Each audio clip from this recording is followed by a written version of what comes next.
eta horrela babesturik gaude zaintzen gaituztenean. Ongi bizitzeko herria posiblea da. Eskutik helduta gehiago eta hobeto egingo dugu.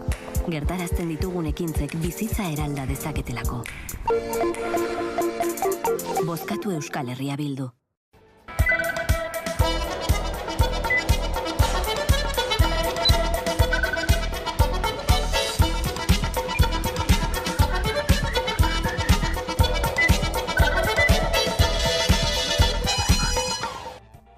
Goizteko lehen orduetan atertu gabe egin zuen euria atzo Ipar Euskal Herrian, zaparrada mardulak uholdeak eragin zituen Senpereko aintziran, herri urrats jaiaren bezperan, hala ere egoerari aurre egin eta jaiarekin jarraitza erabaki dute antolatzaileek. Arratsaldeko 3:00 joan ziren prefeturako zerbitzuak lakura eta egoera aztertuta eta Senpereko herriko etxearekin hitz egin ondoren gune bakar bat zabaltzeko aukera ikusi zuten eta hala egin zuten. Era berean araua bera ere moldatu behar izan zuten jairako 40. aldia bete zuen atzo herri urratsek, baina espero zutenaren kontrara nahi baino simbolikoagoa izango da, ekitaldi asko ezin izan baitzituzten egin. Herri urratsen antolatzaileek komunikatu bat zabaldu zuten atzo adieraziz galerak izugarriak izan direla, ekarpenak egiteko kontu korronte zenbakiak jarri dituzte eskuragarri eta gaur bizun bidez ekarpenak egiteko aukera ere zabaldu dute. Eguerdion guztioi, 12 pasata iritsi da gurean gaur magazinari heltzeko unea. Herri urratsen antolatzaileek elkartasunerako deia egin dute esan bezalaxe. Uholdeen ondorioz bertan bera geratzear egun bada ere, Ipar Euskal Herriko ikastolen jaia egin dute zenbait moldaketekin, halere galerak izugarriak izan dira.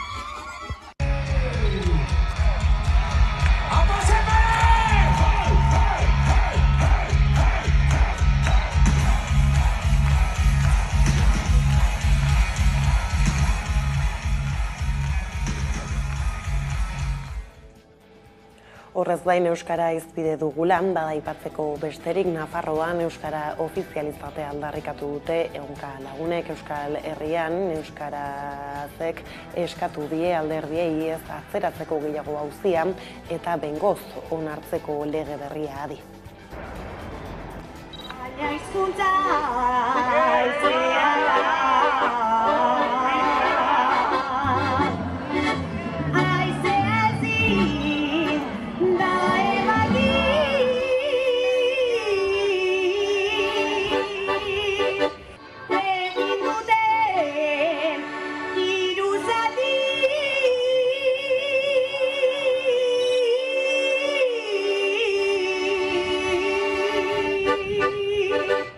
Eta uste dugu gobernu aurrerakoi batek ezin duela beste behin euskararen gaia alde batera utzi eta euskaldunon eskubidea kontutan ez hartu. Beraz, uste dugu badela garaia eta badela ofizialtasuna onartzeko garaia eta datorren legealdia izan behar dela ofizialtasunarena. Aliguaen Navarro numi ezetz benetan, euskaren promozioa deritxoz inpozaketa, inpozatza da euskara legearen mapaketa, bai eredu inpozaketa, gure lurra apurketa. Eta orain hizkuntza eskubideak albo batera gutzita lan gatazketara salto. Greba egun gehiago iragarri dituzte Bizkaiko zahar egoitzetan, elak joan den astean abiatu zuela guztea, eta gaur lab sindikatua batu da. Helburua da foru aldundiari zaintzak kudeatu eta zerbitzua eskaintzeko eredu berri bat eskatzea, eta momentu honetan protesta egiten ari dira Bilboko foru aldundiaren atarian horrexegatik. Bertan da Aiara de Urreta kazetaria. Eguerdion, Aiara, nola ari da igarotzen borroka egun hau? Kaixo, bai, horrela da, labek greba eguna deitu du Bizkaiko sare egoitza pribatuetan, eta euren aldarrikapen nagusia da, langileen eskubideak edo baldintzak, zerbitzu publikoko langileekin parekatzea, eta horrez gain ratu duinak eskatzen dituzte. Eta erantzukizuna gainera, Bizkaiko Foru Aldundiari exigitzen diote, baina, egoeraren berri emateko gurekin dugu Eider Bravo. Kaixo, Eider? Apa, egunon. Berriro ere greba eguna, ez da, beste greba ziklo bat abiatu duzue. Zer salatzen duzu, ez? Bizkaiko sare egoitzen egoera kezkagarriaz eta jasanezinaz ohartarazten duzue. Bai, azken finean, hemen gauz barriro, ez da ezer aldatu, gure egoera terriblie da, jarraitzen dago izeten, zaintza duin baten eskubide dekogu eta ez gabiz emoten, ezin dugu emon, orduen azkenien diputazio eda guztionen errudune, privatizazio bat dauen nien ez zinda bermatu, azkenen gure erratizuek ez die duinak, parekatze ba nahi dugu IFASeko residentzia publikoekin, eta publifikazio baten alde gauz, eta hemen jarraitzen dugu, hori borrokatzen. Eskerrik asko Eider Bravo, labeko kidea, eta, entzun duzu, ezta? Azken batean, zaintza sistema publikoa aldarrikatzen dute, besteak beste, hemen Bilbon. Sindikatu bakoitzak nork bere aldetik deitu ditu lan usteak, ela 14 eguneko greban murgilduta dago, gaur manifestazioa egin dute Bilbon ere, bertan izan zara aiara, zer duzu azpimarratzeko? Horrela da, Bizkaiko sare egoitzetako langileek euren aldarrikapenak berriro ere kalera atera dituzte, eta elak deituta dagoeneko 50 greba egun baino gehiago egin dituzte, eta gainera gaurkoan elak azaldu duenez Bizkaiko egoitzetan 80% azpikontratuak dira, hau da, 156 egoitzetatik soilik 12 publikoak direla. Horrela, elak zirkitu du zaintza sistema publiko bat, eta izan ere salatu duenez egungo zaintza sistemak emakumeak prekarizatu eta esplotatzen ditu. Planteatzen ari garena da egungo zaintza eredua aldatu behar dela. Eta aldatu behar da beste usteko negozio bat izaten. Hori da funtsian hemen planteatzen ari garena. Guk esaten duguna hemen da, eta greba honetan ere gauzatu nahi dugun da, aldarri hori, gaur egungo eredu azpikontratatu horrekin bukatu behar dela.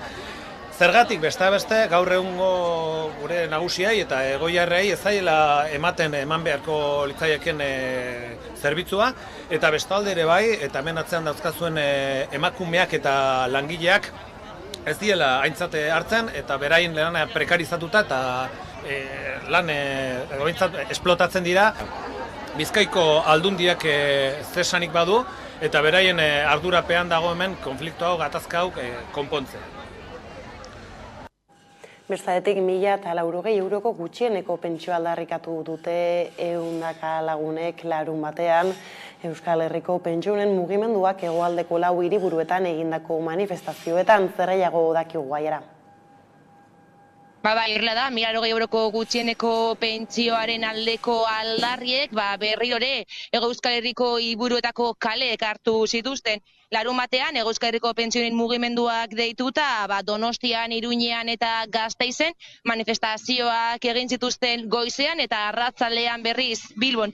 Mugimenduak gainera, larun batean ohartarazi zuenez, gutxieneko pentsioak igoera bat izango du, pentsio reformaren bigarren zatia onartu ostean, hala ere, pentsiodunek salatzen dutenez oso urrun gelditzen dira igoera horiek, 1.080 euroko aldarriatik. Arrakalarik ez! Arrakalarik ez! Jaurlaritza pentsioa bultzatu!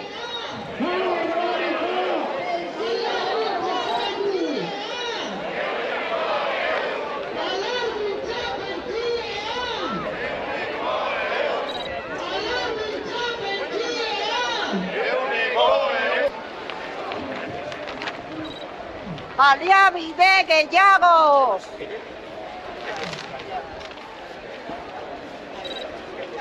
¡Pensiones justas!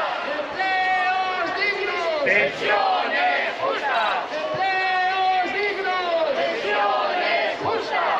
¡Empleos dignos! ¡Pensiones justas! 1.080 euros!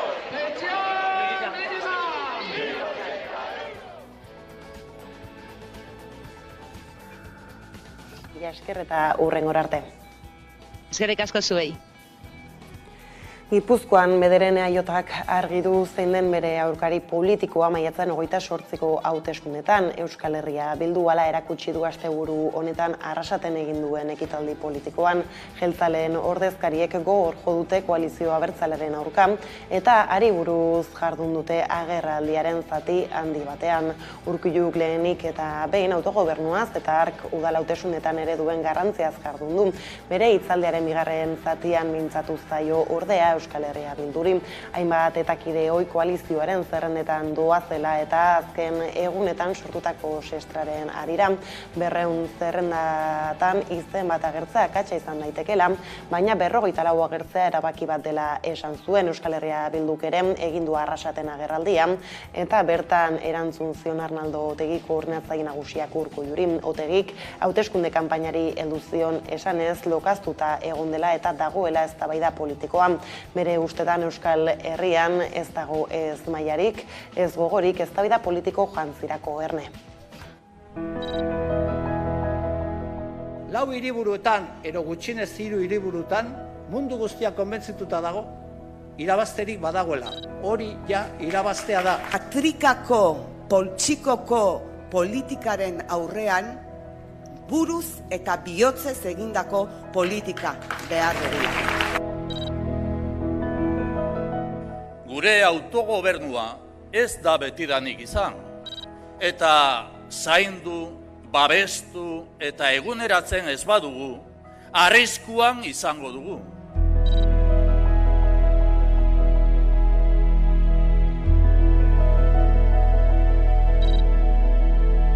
Gure eskubideekin negozio bat egiten ari direla gutxi batzuentzat.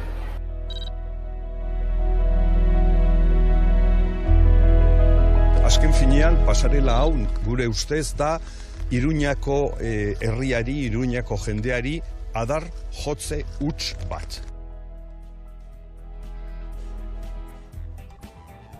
Hain zuzen ere Euskal Herria Bilduren eta EAJaren arteko lehia estuenak Gipuzkoan izango da. Horren erakusle izan zen atzoko abiek agerraldi bana egin baitzuten Arrasaten, talaia horretan denak inportadu, abstentzioa, kanpainan asmatzeak, zalantzatiak, konbentzitzeak, hautesleen fideltasunak eta barrak edo hauteskunde mantentzen diren joerak. Maiatzen 28ko foru hauteskundeetako lehia horrek zenbait leiho posible irekin eta horietatik begiratzeko aukera ematen du Alan Udane Arbeo, 11 telebistako kazetaria Gipuzkoako makilarengatik lehiatuko diren hautagaiekin izan da gai ezberdinak izpide.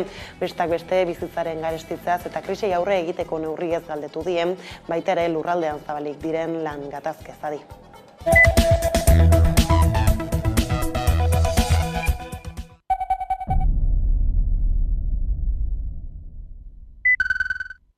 Nik ikusten dudana da krisiak zaurgarritasuna zabaldu egin duela.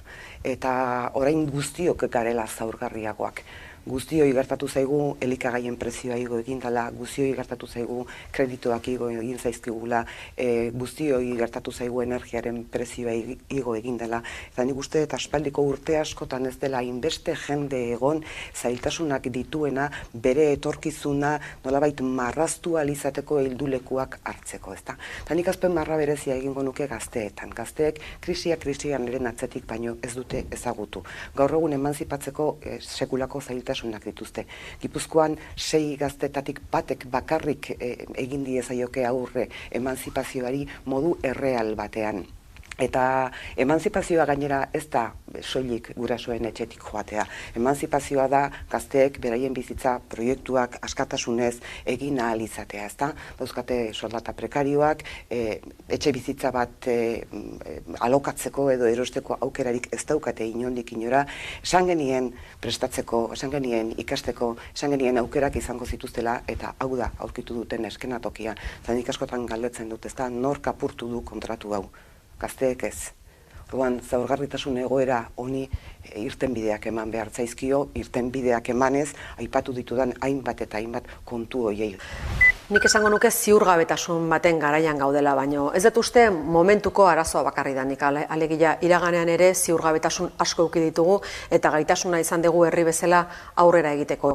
Nik leno aipatu dudan bezala gure lurraldeak eta gure herriak oinarri sendoak ditu, ekonomia sendoa daukagu, enpresa sare benetan bikaina, berrikuntzan sekulako ahalegina egiten duena, hor aipatu gure barne produktu gordinaren 2,49 eta Europan punta-puntan gaude, berrikuntzan inbertitzen da, horrek lehiakortasun ikuspegitik sekulako abantaila ematen digu, ekonomia arloan azpimarratuko nituzke horiek, aldi berean ere langabezia tasa 7%an dago, baina komunitate sendoa daukagu aldi berean ere, eta gizarte babes sistema egokia beharrei erantzuten diena.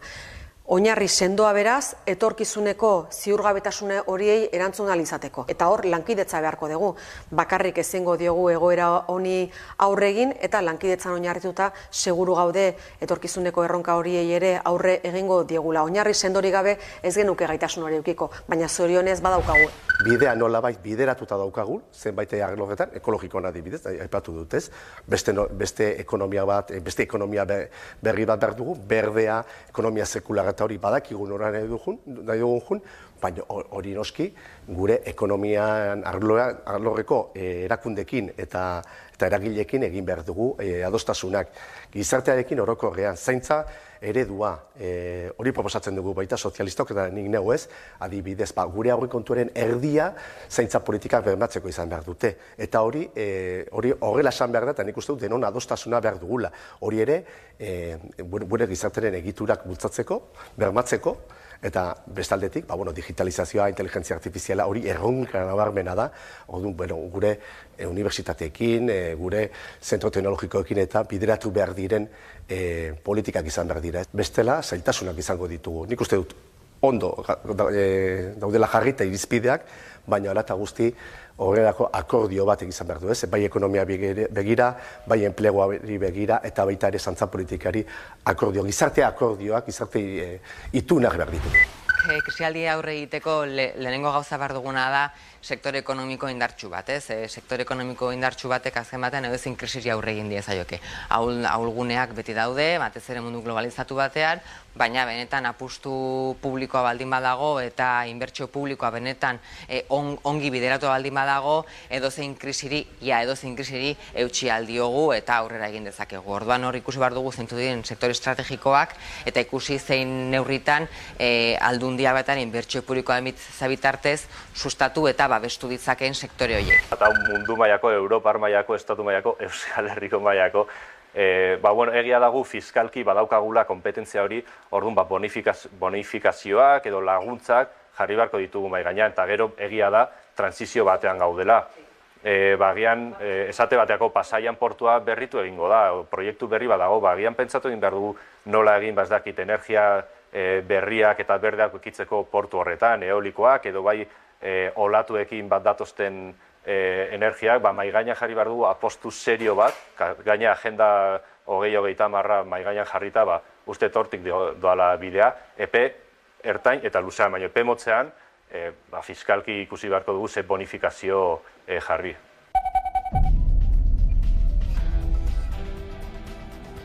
Eta honekin kirol arlora egingo dugu orain salto, izan ere asteburuak nahikoa eman du eta jaso direnei erreparatzeko Ane Urkiri kirol kazetaria dugu kameraren beste aldean. Kaixo Ane, eguerdion. Kaixo, eguerdion. Tira, hasteko aipatu behar dugu euri jasek eta lokaztiek zaildu dutela aurtengo Zegama Aizkorri mendi lasterketaren 42 kilometroko ibilbidea. Neurria egoki hartu jotenak Daniela Oemus eta Manuel Merillas izan dira, ezta? Bai, euri jasa eta esan zeben txingorra, puntu batzutan, baina aipatu behar da, eskorrik alaixak eta ez da saletuak ere zialak ikildu honen aurrian, eta niretzako bentzat ez usteko izan zen, eskorri puntan hainbeste saletu gotia, eta ibilbidean ziar ere oroar, saliak horre gotia, eta itzordu garrantzitsu honetara utzez etxia, ez beti esaten da segama dala, eta segama dala hori saliengatik izaten da, eta benetan antolatzaileek esaten zeben edizio piku izango zala, eguraldiak horretan lagundu zoan, eta epikua batez ere, azken unera arte zialako erabaki garaipenak ez, batez ere gizonezkoetan Manuel Merillas eta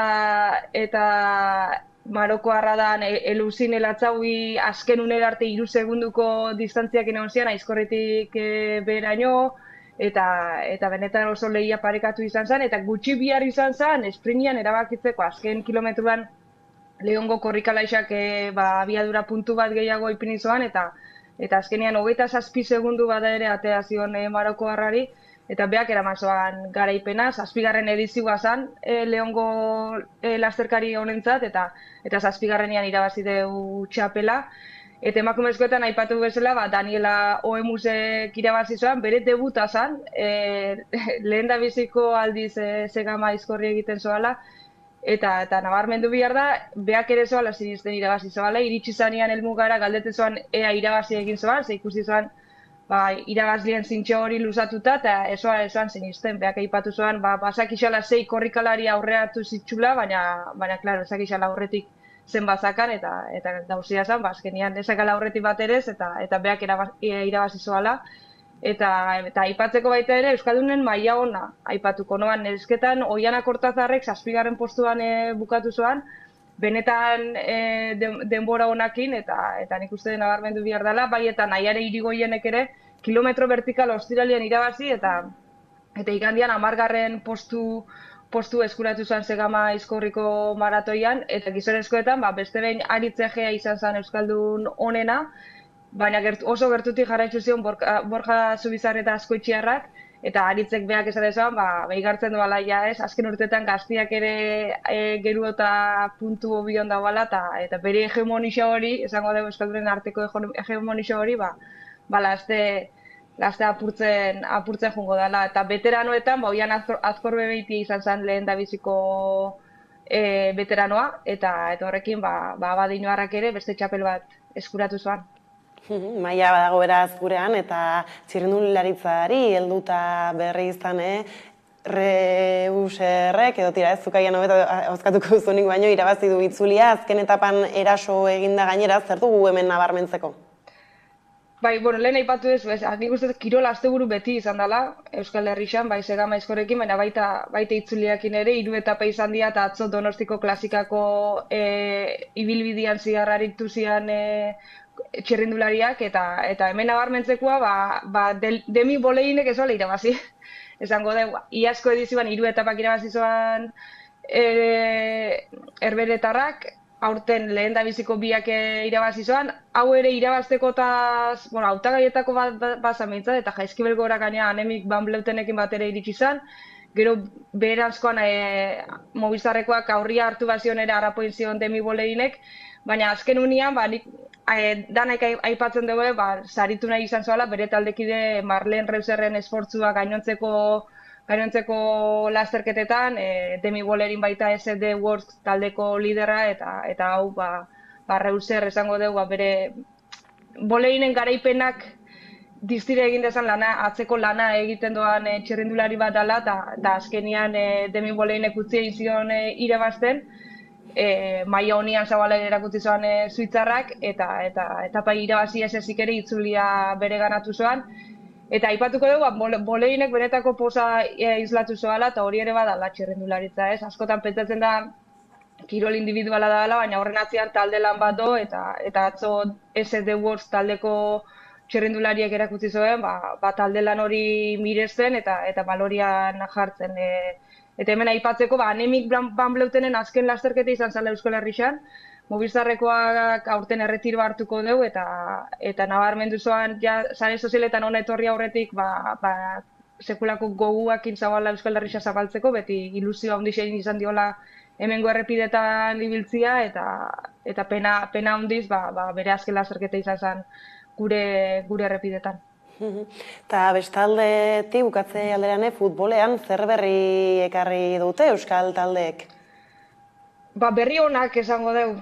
Eta atren urtean, 3 talde lehen mailan eukiko dugu, seguru, 3 Euskal talde, Eibarrek igoera lortu baitzoan atzo Granadan berdinketa egin eta Osasunak tamalez galdu egin zoalako Kacerezen, Eibarrek zuzenian igoko lehenengo mailara, iaz jaitsi zen, talde armagina eta urtebeteren buruan igoera berretsi deu.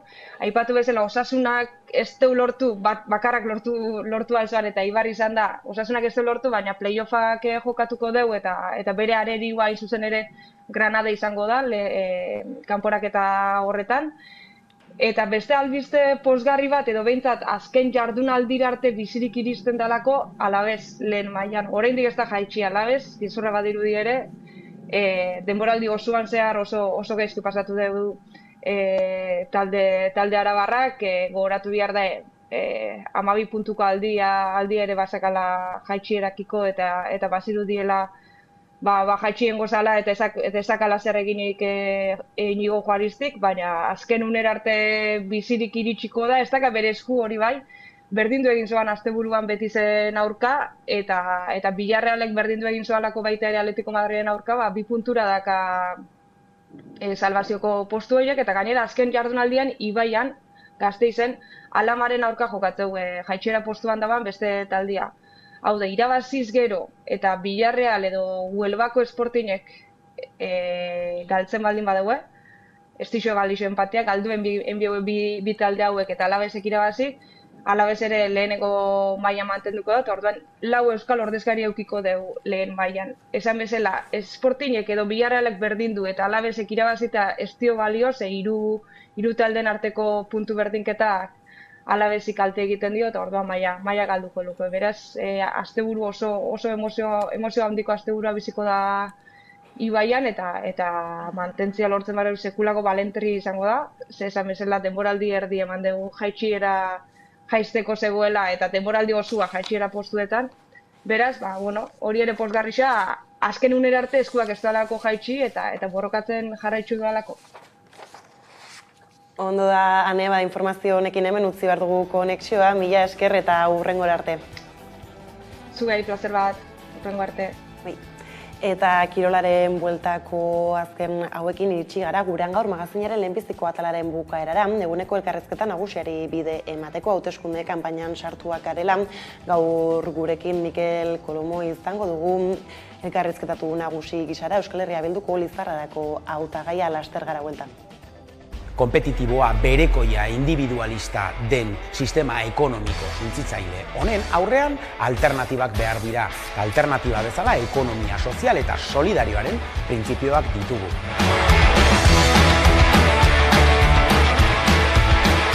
Ekimen ugari dauzkagu hain zuzen ere, hildo honi erantzuten diotenak. Alternatibak badaude eta hoietaz arituko gara gaur hemen geltokia saioan. Horretarako erreportaje eder bat prestatu dizuegu. Solaskideak edukiko ditugu gaiari dagokionez aditu ditugunak. Eta nola ez, Koldo Gartziaren errezeta goxo batekin bukatuko dugu. Beraz, badakizue ongi etorri deno topalekua den geltoki honetara.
12:30 iritsita heldu zaigu eguneko elkarrizketa nagusiari heltzeko unea, eta horretarako hemen dugu gurekin Mikel Kolomo, Euskal Herria Bilduk hauteskundei begira, Lizarrako hautagaia, ondo etorri. Gurera. Eta tira ez, 28ko atzera kontaketa martxan dugu. Erronka berri bati heldu diozu oraingo honetan, ez nola aurkitzen zara erronka berri horren aurrean, eta zergaitik jarraitu behar du Lizarran Euskal Herria Bilduk gobernatzen, Mikel? Bueno, nik eta bain egunon, egia esan nik pertsonalki sentitzen duana dela bai ilusioa, bai plazerra ere ikusita nola talde batek, zuregan jartzen duen fokoa eta zu hautatzen zaituen ere pausu hori eman alizateko eta aldi berean ere erantzunkizuna, azkenean zor diogu herri bati errespetu bat eta horren baitan kokatzen gara. Eta gero honez gain nik uste dut garrantzitsua dela EH Bilduk gobernatzen jarraitzea, azkenean ikusten dugulako bi eredu kontrajarria daudela Lizarran oraintxe bertan, eta gu konsideratzen dugulako nolabait ere ezkerreko perspektibatik eraikiko den gobernu hori izango dela benetan pertsonak eta bere arazoak eta bere eskubideak zentroan jarriko dituna eta horri erantzun egingo diona, ez?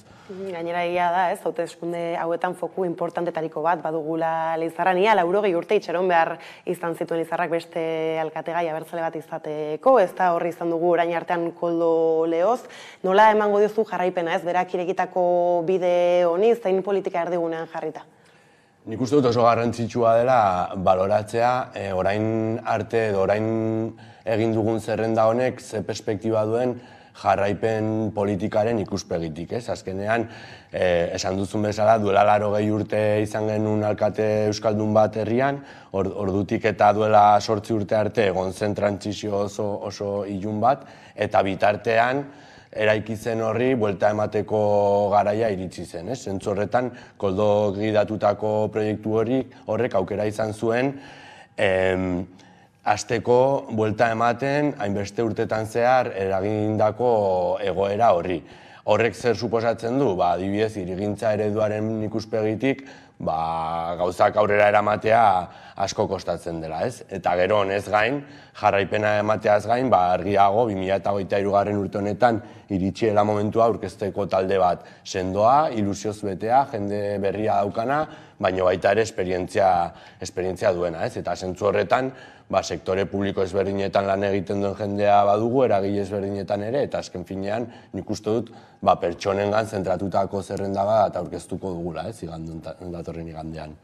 Bai, ez, gainera egia da, ez, Lizarrak abertzaletasunean bere horretan simbolismo handia ere badaukala, ez nola erreparetzen diozue horri? Esan daiteke zorionez badugula hiri bat ondareak eta iraganean gertatutako orok kriston pisua daukala, ez? Eta horregatik nik askotan esate dut, ondare hori dagoen kaleetan barna paseatzen naizen bitartean, ez? Askotan oioipurdia jartzen zaidala pentsatzen uste. Eta nola biziko ziren hemen, ze izango zuten buruan eta nola izango litzateke ez guzti hori. Eta nik uste dut, garrantzitsua dela eta aldi berean ederra dela guzti hori hartzea eta gaur egunean kokatzea ere inklusibotasun horren perspektibatik, ez? Azkenean kontziente gara, Lizarran 11 kolore daudela, sektore jende ideologi ezberdinetako jende 11 daudela, eta EH Bildu izan daitekeela guzti hori bideratzeko, aniztasunaren perspektibatik guzti hori bideratzeko aukerarik hoberenetariko bat. Baina horri tiraka ez, Lizarran Euskal Herria Bildu ez zen polemika barik iritsi gobernura, azken urteetan ere ez, ikusi ditugu zer nolako ikamikak sortu diren bertan, ez zer nolako oztopoi egin behar izan diezue aurre?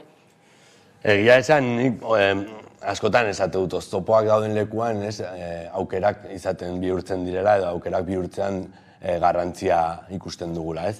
Eta horregatik, azkenean, gu kontziente gara, Lizarra bezalako hiri batean, ezkerrak aurkezten duen ezberdinen arteko gobernagarritasun horretatik bideratu behar dugula, ez?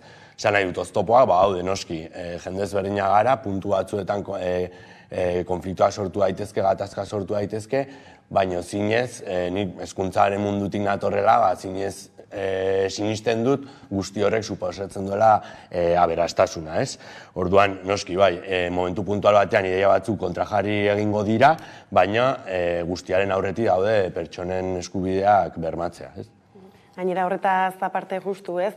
Han eta hemen ari gara hitz egiten kanpaina lokaztu batetaz, ez dakit zuenean nolako eragina izan dezaketen, esaterako ez dupenek ireki ditzakeen eztabaidak, mamuak edo antzekoak, nola izate kanpaina hau bizitzen? Argi dago, tentsio politiko hori nolabait ere erabiltzen dutela bertatik irabazteko zeozer daukatenek, eta horrekin loturik, zeozer irabaztea baino gehiago, esango nuke eremu hori lokaztu nahi dutenak bertatik zerbait atera dezaketelako, ez? Guk guzti horri ematen diogu daukan garrantzia. Uste dugu, bai noski kontziente izan garela, ez? Jendartearen sektore batek horri garrantzia eman aldiola, baina guk ikusten dugu gehiago erakartzeko edo sortzeko, bai parte hartzetik, bai entzutetik eta bai jendearekin empatia prozesua garatzetik, ez? Beraz, egun hauek, Euskal Herria Bildutik Lizarra nola ari zarete bizitzen? Esango nuke urduriak bezain ederrak direla, ez? Alde batetik, bai, programak prestatu behar diala, auzoetara bidaiak egin, kartelak jarri, bilerak, eta bar, baina zorionez ere, batzarrak ikusterakoan eta jendea nolabait ere erantzuten ari dela ikusterakoan, ni pertsonalki unkitu egiten naiz, eta esate dut honekin, talde honekin, bai, bagoazela aurrera. Programa aipatu zu hortarteka, horretan sartu baino lehen ez, agian azken egintzaldiko balorazio ez laburratei egin albadira ez, alako emarazio laburrak eginda ez, nola bizi izan dituzu azken laburtak, edo zer egin duzu edo zer duzu jartzeko horre balioan? Lehen esaten nuenaren hildora, nik uste dut azkenean kontutan hartu behar dugula nondik gatozen eta eman behar diren pausuek zenbat kostatze duten, ez? Horregatik, hirigintzari buruzari garenean, noski, jende batek esan aldigu momentu konkretu batean ez duzuela ezer egin, edo ez dituzuela proiektua garatu edo dena delakoa. Guk esaten duguna da ez barkatu, eredua aldatzen ari gara, oinarrian jartzen ari gara ezkerretik eraikitzen den hirigintza eredu bat, eta hortaragoaz, ez? Eta gero horretaz gain, bai nahiko nukela hausnartu edo batez ere azpimarratu bi hildo nagusitan egin den lana. Alde batetik erronka klimatikoari erantzuten dion guzti horrek, ingurumen sailarekin egin den lan guzti hori balorean jartzekoa, eta batez ere balorean jartzekoa erreskatatzen duelako nolabait ere jendearen parte hartzea. Dela gure proiektu politikoaren oinarri nagusia eta guk fokoa hor jartzen dugula, ez? Azkenean, erronka klimatikoak sortzen zizkegun oztopo edo arazo horiek gainditu ditugu jendearen parte hartzearekin, bai komunitate energetikoa garatzen eta jendea entzuten, eta baita ere auzoen problematika ezberdinei ere berdin, ez? Azkenean, lortu dugu azken 4 urtetan hori, ez? Jendearen hitza hor egotea, jendea entzuna sentitzea, eta nik uste dut hori dela nabarmendu daiteken ideiarik nagusiena. Bai ez, baina esan duzu bezala hasieran ez, beharrezkoa baduzue guzti honi jarraipena emateko ez, berriz ere alkatetzara iristean bestela, hori ez bada gertatzen ez, zornolako Lizarrarekin topatuko gara? Nik uste dut garrantzia jarri behar dugula, ezinbestekoa zaigu ezkerreko gobernu bat izatea Lizarrako udalean, ez? Eta hori lideratu dezakeen bakarra edo indar gehienez lideratu dezakena Euskal Herria Bildu da, ez? Herriari begira jartzeko. Dena den, hori gertatuko ez balitz, ze perspektibatan kokatzen gara? Argi ikusi duguna da, UPNek edo Navarrasumak oposizioan egin duena izan dela, Euskara bermatzen dituzten partiak ezabatu, berdintasuna jeitsi, pertsonengan pentsatuta ez dauden politika garatzea, eta argi eta garbi esan dutena izan dena, guk martxan jarritako proiektu guzti horiek, kontutan izan gabe onak edo ez diren, bertan bera uztea. Orduan nik uste dut, haserrearen eta zero proposamenen politika batzuk ikusiko ditugula, ez? Horregatik hain garrantzitsua da ere Euskal Herria Bildurekin egotea zentzunetan. Eta, ez, ari horri tiraka ere, osatu duzue, urrengo 4 urteetara begirako herri programa, hor zeintzuk dira ardatz nagusiak? Esango nuke ere 3 ardatz nagusi ditugula, ez? Alde batetik lehen aipatzen genuen guzti horren jarraipena bermatuko duten politika batzuk ematea, erronka klimatikoari dagokionez. Zentzu honetan badakigu trantsizio energetikoaren prozesu hortan erantzun bat eman behar dela eta gustatuko litzaiguke zinez azken urteetan egin den lanari jarraipen bat ematea, nola? Komunitate energetikoa garatuz, zona berdeak areagotuz eta bar. Honez gain, pertsonak berriz ere, lehen aipatu duan bezala, pertsonak erdigunean jarriko dituzten politika batzuk garatuko ditugu. Hor ezinbestekoa da, bai osasun etxe berriaren sortzea egitea eta baita eguneko zentrurarena ere bai, ez? Eta finean, asko hitz egiten duguna, EH Bildu politika marko orokorretik dela zaintza erdigunera ekartzea politika publikoen bitartez zehaztuz. Honez gain, harrera hiria ere kontutan hartu nahi dugu, zentzu horretan politika, kanpo jatorriko pertsonekiko politikak erdigunean jarri nahi ditugu, baina baita ere kontziente gara hirugarren erronka gisa aktibazio sozioekonomikoaren afera garrantzitsua dela.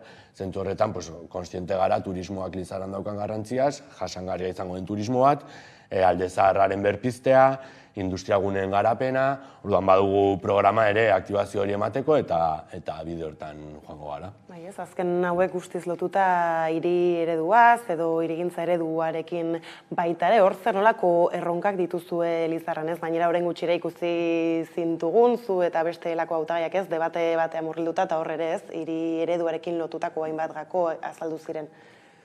Esango nuke hor, hausieran esan duan bezala, bi ereduk egite dutela aurre, ez? Alde batetik eskuinaren ereduak, zeina definitu genezakeen pelotazo urbanistikoen ikuspegitik, kanpo gunean makrozentroak eraikitzetik, etxe bizitzak inorengan pentsatu gabe egitetik. Hau da, eskuinaren eredua izango litzateke kanpotik sortutako eredu bat barrura begiratzen duena, ez? Eta guk beti defendatzen dugu ezkerreko eredua edo gure eredua dela kontrakoa, ez? Kanpotik barrutik kanpora egingo litzatekeen eredu bat. Zentzu horretan esaten nuena, ondareak, Alde Zaharrak, guzti horri balorean jarri behar dugu eta hortik hasi behar gara. Horrela, esango genuke erdigunea, ez? Hiriaren erdigunea berriz sortzea edo berreraikitzeak kriston garrantzia daukala. Hor, gazteriaren pentsatutako dinamika politika batzu ditugu pentsatuta etxabizitza batzuen sorkuntzarekin, baita saltokien berregitearekin, ondareari beste aurrera pausu bat ematen, eta noski, bai, guk bilakatu nahi dugu Lizarraren erdigunea leku goxo eta apropos eta lasai bat bizitzeko, baina honez gain, noski kontziente gara, auzoak ezin ditugula aparte utzi, ez? Eta badakigu gainera, eta hola sinisten dugu, hirigintza eredu hortan, auzoek duten garrantzia ezinbestekoa dela. Esan nahi dut, gure parte hartze politiken bitartez lortzen dugu auzokideek, elkarte batzuen bitartez, hitza izatea zuzenean udaletxean. Orduan horrek suposatzen duena da, egutegi bat markatzerako garaian, erraza izatea haiek entzunak sentitzea. Eta hortan sinisten dugunez horretara joango gara. Bai ez, auzoak bizigarriago egin aipatu zu, gaztei bideratutako politikak baita ere ez, baina horregia da ez, bizitasun horretan gazteengan ere ez, garrantzitsua dela begiratzea. Zer nolako ez, gazteriarekin aurkitzen gara Lizarran edo ez, zer dago rutxune bezala? Badakigu, askotan kontutan hartu behar dugu, udalgintzatik edo municipalismotik garatzen diren politika badutela muga bat, badituztela epe batzuk, eta esku hartzea izan daitekela mugatua zentzu batean. Hortik, ez dut aitzaki bezala aurkezten, baizik eta errealitate bat asumitzeko modu bat bezala. Noski, 11 politika garatu daitezke ikuspegi horretatik. Eta orduan, zentzu horretan, eta hor kokatuta badakigu gazteria prekarizazio prozesu batean murgilduta dagoela aspaldi, eta emantzipazioa bestalde batetik daukala helburu. Orduan, kriston garrantzia da, udalearen esku dauden politikak horra begira jartzearen. Zentzu horretan, landuina bermatzea ezinbestekoa da. Esaten nuena, gu badakigu landuina bermatzearen aldera, udalak izan dezakeen esku hartzea, izan daitekela mugatua zentzu batean. Baina badakigu ere, enpresa berriek inbertsioak egite dituztenean, baldintza gisa jartzea gazteriaren baldintza duinak izatea lan horretan ezinbestekoa dela. Honez gain, etxe bizitzari dagokionez ere, oso garbi dugu etxebizitza gazteei hurbildu bat zaiola, ez? Eta horretarako guk proposatzen ditugun politika publikoak edo etxebizitza politikak izan behar dira ere gazteei begiratuta, baino ez egoera zaurgarrienean bakari daudenak, baizik eta gazteei orokorrean, ez? Horrek egiten duelako eraberritu zonaldea. Eta noski gero, hirugarren sektore edo hirugarren zati bezala, aisialdira dagokionez, guk nahi dugun gazteria da, politikoki inplikatua dagoen gazteria, autogestioaren bitartez garatzen dena, eta hartze dituztenak erabakia beraien gustu eta bere aisiaren baitan. Orduan, hortan, gazte plan bat garatzea beharrezkoa da, baina beti ere, diagnostiko potente batetik, eta ikusita gazteek zer den nahi dutena zentzu horretan, ez? Eta hor, lehentxeago ez, aipatu dituzunen artean, osasun zentro berriez aritu zara, egia da osasungintza badela ez, egizarte honek, eta Euskal Herrian ikusi dugu ez, zer nola dagoen egoera, dagoen erronka handi bat, zergaitik zentro berriak? Jendeak eskatzen duelako. Jendeak eskatzen duelako, eta batez ere osasungintzan lan egiten duen sektoreak eskatzen duelako, eta hori da garrantzitsuena.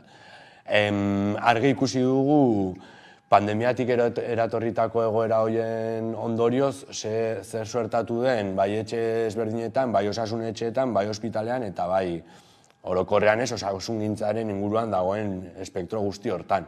Orduan horrek sortzen duena da behar berezi berri batzu daudela, eta horri erantzun bat eman behar zaio, beharrezkoa diren baliabide pertsonal eta fisikoak jarriz.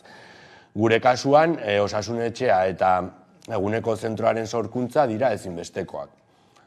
Badakigu, igual, zentzu batean mugatuta gaudela hori guk egitera, baina Nafar gobernuarekin izango ditugun hartu emanetan, izango guretzat lehentasuna, eta horrela izan da azken urtean ere.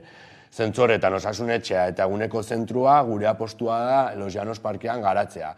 Hau baita, hiriaren birika, bihotza eta erdigunea, ez?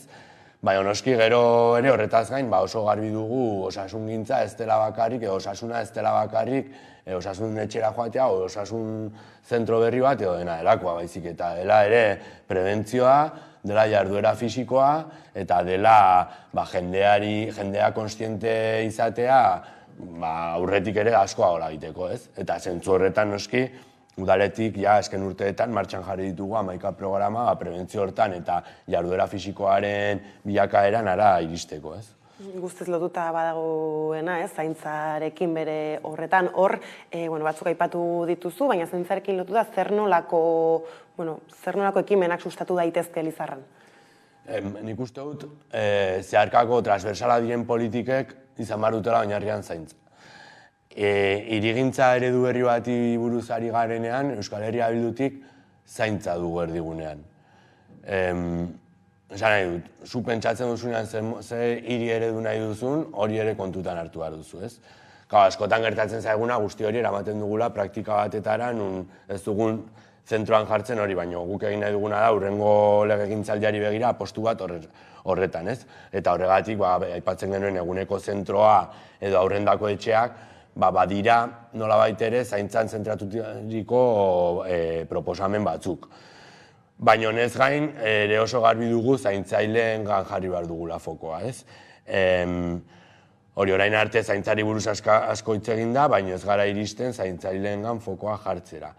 Guk uste dugu proposamen ezberdinak eramaten baldin baditugu, bai gazteriaren ikuspegitik edo aurren ikuspegitik, zein hirugarren adineko pertsonen gandik jartzen baldin badugu hor fokoa, hor lortuko dugula nolabait ere zaintzaileengan eragin bat izatea, ez? Baina honez gain oso kontziente gara, zaintzaileen sektore bat, erabat prekarizatuta dagoela, batez ere, kanpo jatorriko pertsonekin lotuta dago baldin badago, eta horrengan fokoa jarri behar dugula, eta laguntza sistematikoak proposatu behar ditugula horretarako, ez? Zenbat eta gehiago bideratu zaintza sistema publiko horuntz, nik uste dut hauen baldintzak ere hobetu egingo direla. Horretaz apartez, lehen ere balorazioan, azken legegintzaldiko balorazioan sartu zenean, krisi klimatikoari aurre egiteaz aritu zara, hor proposatzen duzuena da justizia sozialetik heltzea gai honi nola egiten da hori, eta nolako harrera izan dute, lehenxago ere aipatu dituzun politika horiek, honekin lotutakoek herritarrengan, askotan agian badairelako gai batzuk ez dutu lainbeste menperatzen. Bai, eta aitortu behar dut ere, niri ere horrela gertatu zaidala. Eta azken hilabetetan eta azken urteetan, azken hilabetetan batez ere ikasi dudan horren inguruan izan dela, bizitza osoan ikasi dudana, baina baiago. Argi dago, azken urtean gertatu zen guzti horrekin, energiaren konsumo eta sorkuntzaren dikotomia hortan birplanteatze bat eman behar dela, ez? Hori fokoan edo erdigunean jarri behar dugu. Trantsizio energetiko bat eman behar da, eta iraultza energetiko bat ere nolabait gertatuko da. Orduan, guk aurrera eramaten dugun politika, batez ere berriz ere eskuinarekin loturiko ereduarekin kontrajarria dagoena, izango da, udalaren zerbitzua jartzea herritarrengan begira. Hor, komunitate energetikoek kriston garrantzia dute, ez? Eta udalak egin behar duena da, komunitate energetikoen sorkuntza horretan, laguntza eskaini, akonpainamendua eman, eta prozesu horiek bizitu.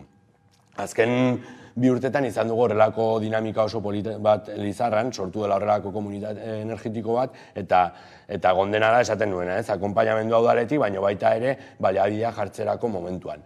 Zer da egin duguna?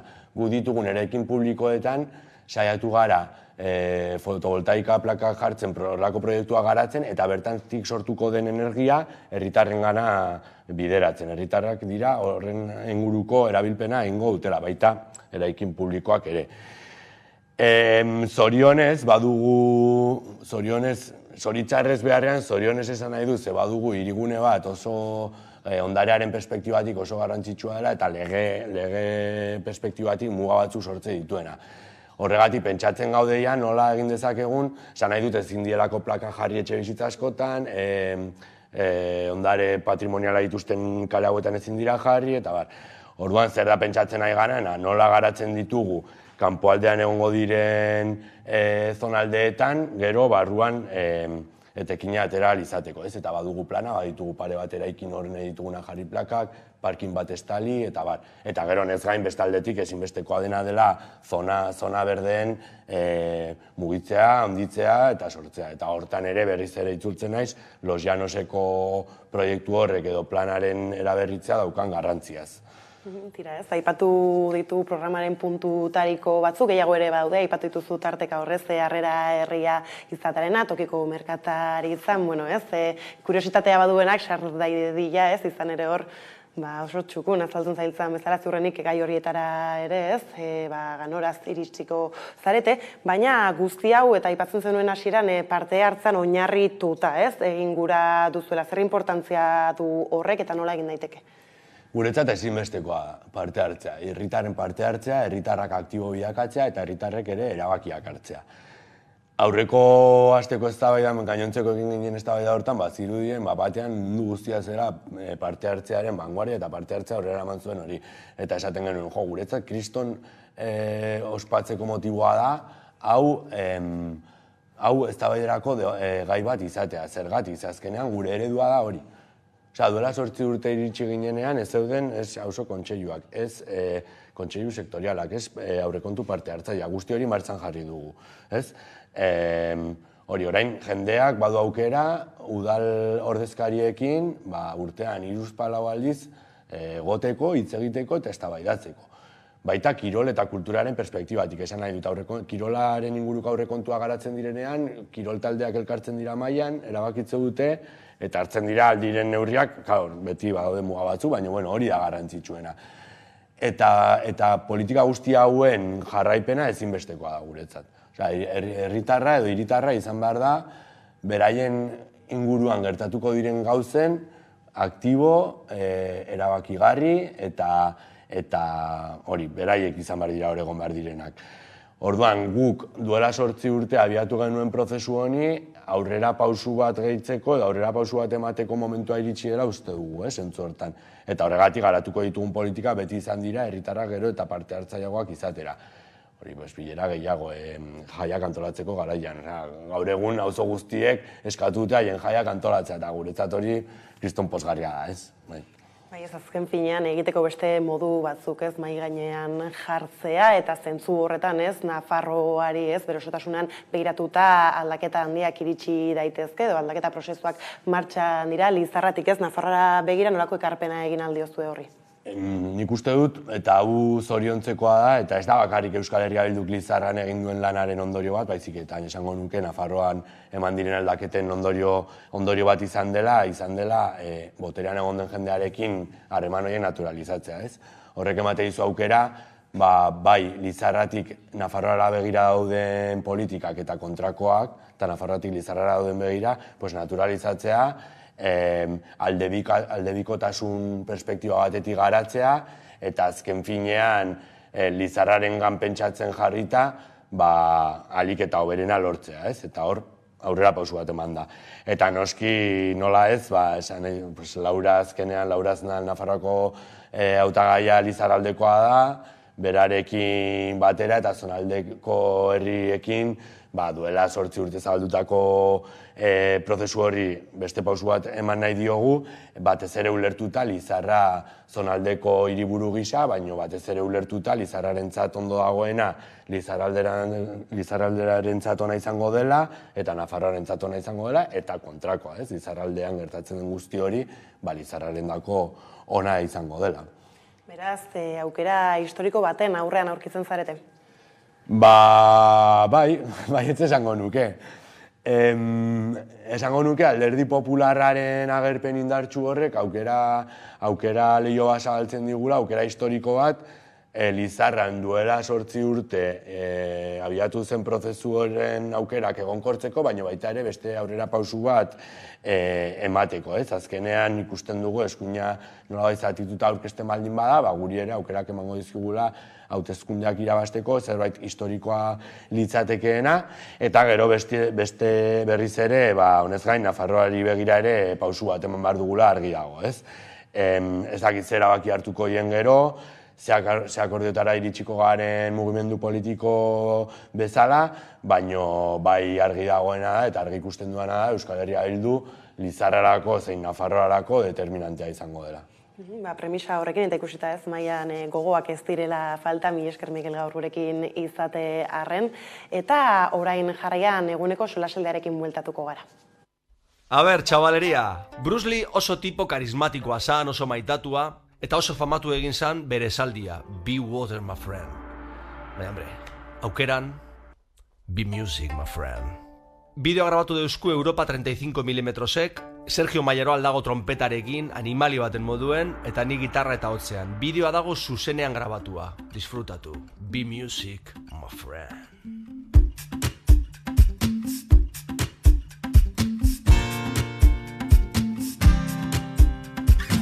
Gauza da entzutea, epairik ez egitea, bere eskutik heltzea, eta eramaten ustea, libre sentitu, lotzak galtzean usteko, bita josi zatitu, nahi duzuna izateko,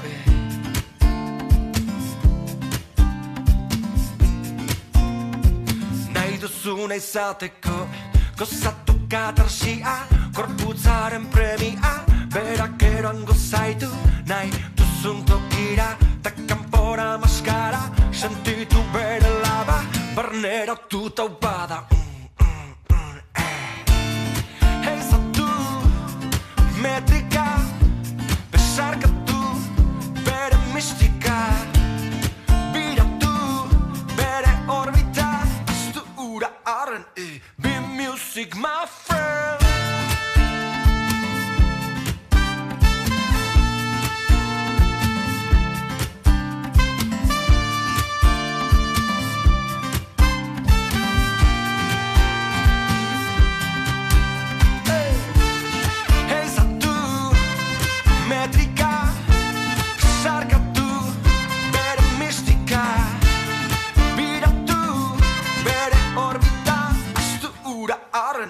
Be music, my friend.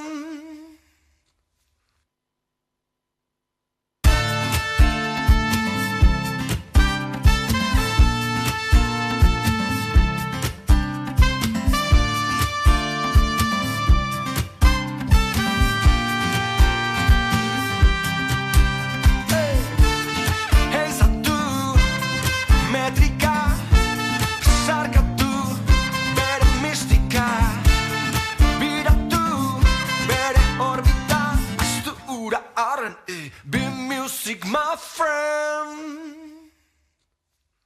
Kompetitiboa, berekoia, individualista den sistema ekonomiko suntsitzaile honen aurrean alternatibak behar dira.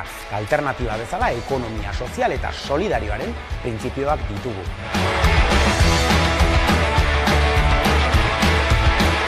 Ekimen ugari dauzkagu hain zuzen ere, hildo honi erantzuten diotenak. Alternatibak badaude eta hoietaz arituko gara gaur hemen geltokia saioan. Horretarako erreportaje eder bat prestatu dizuegu.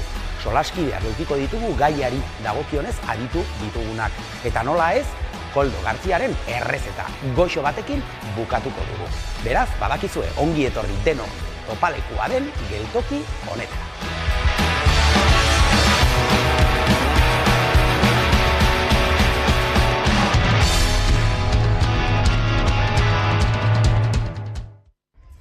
Kaixo denoi, Pisi Musika zaleok, Jokin eta Iñaki 6 urtekoa gara, eta gure bideoklip berria, Neoizko kaleetan, ikustera animatzen zaituztegu denoi.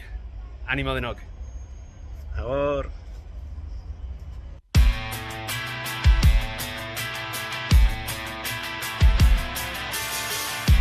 Atzean somatzen ditut izkutuan begira neguko lambro artean izoztuak bezala bileak lurrean irakanak galdu zan bide gurutzean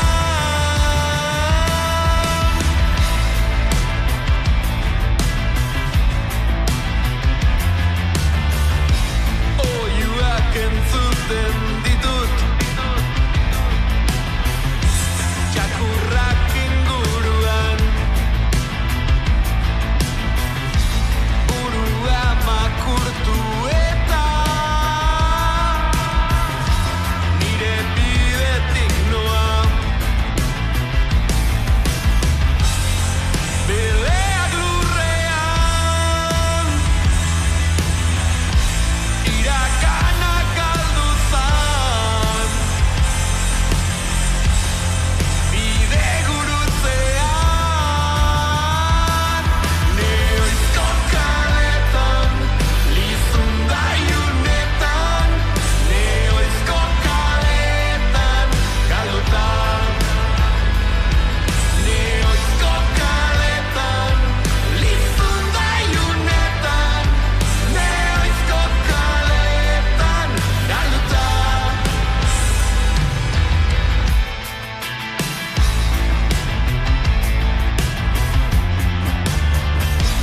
argiak itzali dira gauarekin batera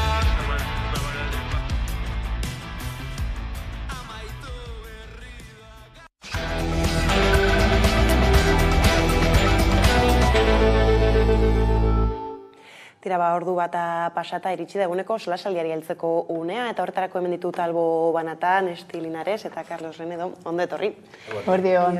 Eta tira ez justu asteburu honetan euskararekin lotutako hainbat ekitaldi, mobilizazio beto esan da izan dira, batetik Nafarroan, zonifikazioaren aurkako mobilizazioa dituzuen Euskal Herrian euskarazek eta bestadetik herri urratsez, guraldi oso txarrarekin egin behar izan dutena, arazoak tarteko eta beraz ez galera handiak eta dei egin dute kolaboratzera barazo izurri horiei aurre egiteko, ez dakite horiek ikusteko aukerarik izan duzuen?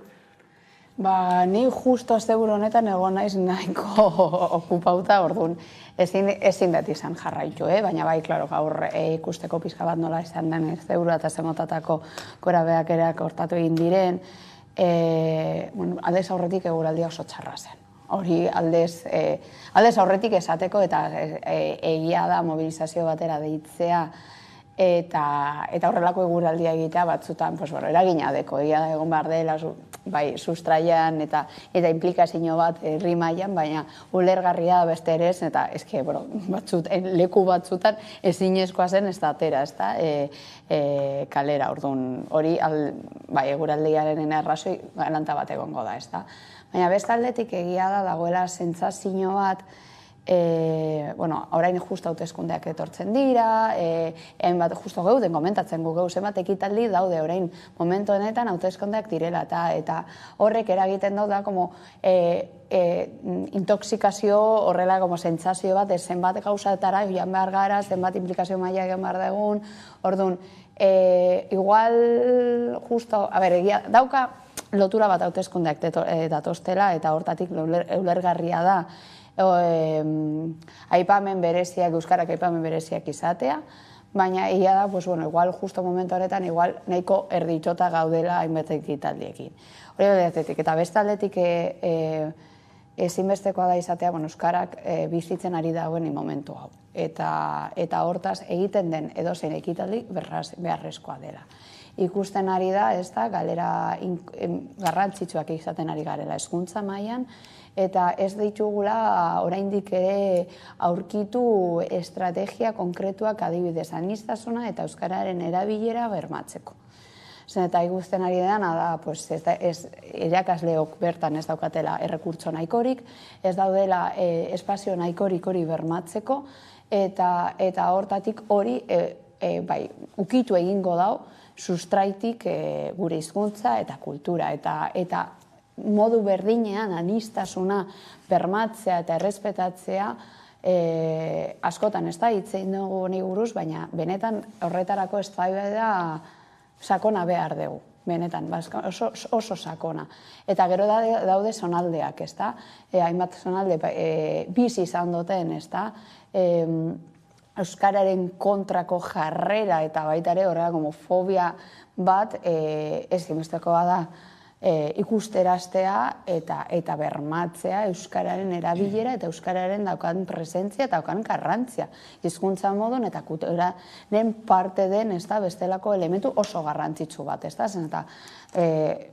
eta horrela da, gure komunikazioa ezinbesteko, ibilbide bat eta tresna bat da, eta nola hitz egiten duen eta zelan hitz egiten dugu hausko da, aipatzen ez dena, ez da existitzen, eta horrekin hizkuntzak asko egiten dugu, hizkuntzak egiten dagoena da, gu imaginatzea, kulturak eragitea, gure identitateak eraikitzea, hizkuntza eustraien eta gure benetako identitatearekin lotura oso zuzena deko.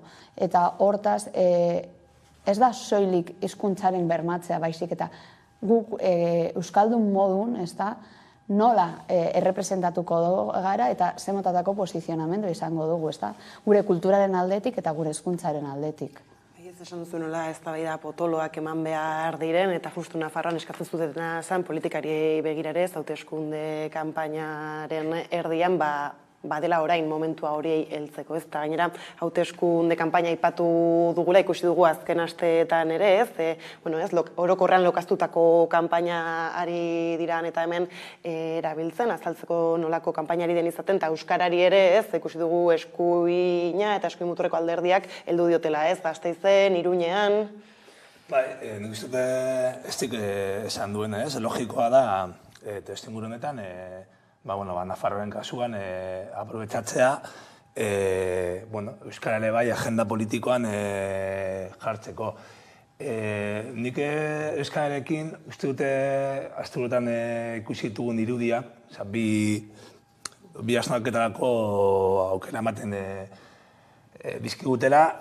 Alde batetik, hizkuntza bat, atzean ez badago estatu bat edo administrazio bat hizkuntza hori normalizaltzen, erabiltzen, bizkate bideratzen, etorkizuna latza edo kolokan oso zalantzagarria da, ez?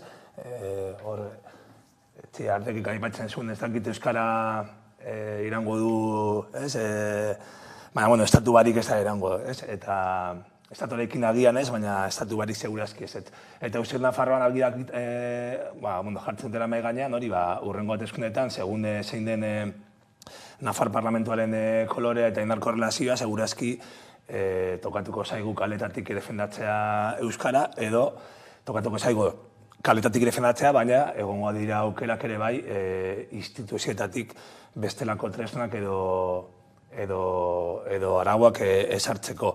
Eta bigarren irakurketa da, estek ere aipatu duena, ikusi duguna herri urratsekin, ze garrantzitsua den ere bai, euskara hezkuntzatik komunitatetik ere bai egotea hor zertatuta. Hau da, oraindik ez, eta ikusi duguna azken urteetan, ze paper jokatu duen ikastolen munduan ere euskararen sostengun, eta are gehiago Ipar Euskal Herrian duen beharrezkoa da hezkuntza euskaraz izateko izatea hori behetik sortuta, herrigintzan ordainduta, eta uste dute herri urratzen papera dela hori ere bai, bizibilizatzea kooperatiben egoera Ipar Euskal Herrian, ikastolen egoera Ipar Euskal Herrian, eskatzea ere bai hori elkartasuna, jendea implikatzea eta izatea evento bat. Lehenengoaren kasuan ez zik esan duena, igual, aukeratzea eguraldi honekin manifa, baina gira da testimulu politikoa markatzen duena, bigarren kasu honetan ezin da aldatu, dago ja jarrita eta hori errespetatu behar da, eta zorionez, baditugu tresnak, egonez ginenok, egiteko gure ekarpen bentsat ekonomikoa, eta hor, zehazkak egin du deialdi bat, uste dut erreza dela ekarpen ekonomikoa egitea, material erostea, eta balortu ez dena egunean bertan balortzea beste bide batzuetatik, orduan animatzeare jendeari ekarpen ekonomikoa egitera kasu honetan. Bai ez, jeneri gonbite hori egin da, eta hizkuntzaz, euskaraz ari garela hitz egiten, egia da justu aurreko astean, euskaren kontseilua zela gaiari heltzen ziona, eta mobilizazio gehiago ere iragarri, honek kasu honetan epaitegietatik iritsitako eta asko administrazioko lanekin lotutako, hizkuntza eskakizun horien baitan, esaterako bestak beste Gipuzkoan eman dira hainbat azken urte honetan, eta euskararen bueltan dituzten iritziagatik galdetu diegu Gipuzkoako makila lortzeko bidean diren hautagaiei.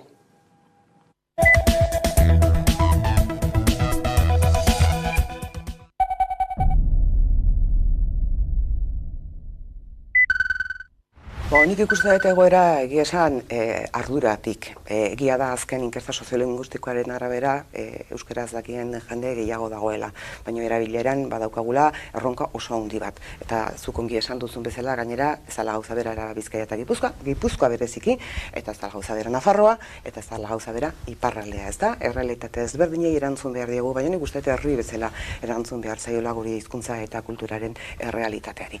Nik ikusten dudana da hegoaldeko lurraldeekiko Espainiako tribunalek erabaki dutela bereiek hizkuntza politika marraztuko digutela. Eta hori ez da posible. Nik orain dela hilabete batzuk eskatu nion lehendakariari egin genezala herri itun bat besteak beste euskara maite, euskara nahi, euskaraz bizi nahi dugunon artean, baina euskara beste gainerako herritarrentzat aukera, ondare eta maiteko duten hizkuntza izan dadien, ezta? Eta uste dut lantzeko arloak badauzkagula zentzu horretan. Etengabe urratzen da hizkuntza, ezin dugu euskaraz bizi euskaldunok nahi dugun bezala, bigarren mailako herritar egiten gaitu horrek, nik uste dut Gipuzkoak potentzialidadea handiak dituela, eta gehiengo handiak euskarari bultzada emateko, badaukagula euskalgintza antolatu bat, eskatzen diguna gainera geu ere elkarrekin aritu gaitezen, eta euskalgintza antolatu potente horren artean eta guk geu antolatuta eman genitzakela urratsak jakituriatik, dakigunetik erabilerara urratsak eta jauziak emateko. Gaur egun, Gipuzkoako Foru Aldundiko langileen 87% hizkuntza eskakizuna dauke, beteta. Horrek zer suposatzen du? Suposatzen du gure erakundean euskeraz lan egiten dela eta euskeraz sortzen dela. Hori sekulako aurrera pausoa izan da. Azkeneko urtetan egindako apostu baten ondorio da hori. Horrek esan nahi du, gure zerbitzuak euskeraz eta gazteleraz emateko gaitasuna daukatela gure langileek, eta beraz, herritarren eta zerbitzu publikoak hartatu behar dituen herritarren hizkuntza eskubideak errespetatzeko gaitasuna daukagula erakunde bezala. Hizkuntza ofiziala dugu euskera, gaztelera den bezalaxe, eta zerbitzu publikoek, administrazio publikoak hizkuntza eskubide horiek bermatu behar ditu. Hori oinarrizko kontzeptu bada eta hori oinarrizko eskubide bat da. Administrazio publikoak herritarrak hartatu behar dituenean hizkuntza eskubide horiek errespetatu beharrean dago, eta horregatik egiten da hizkuntza eskakizuna.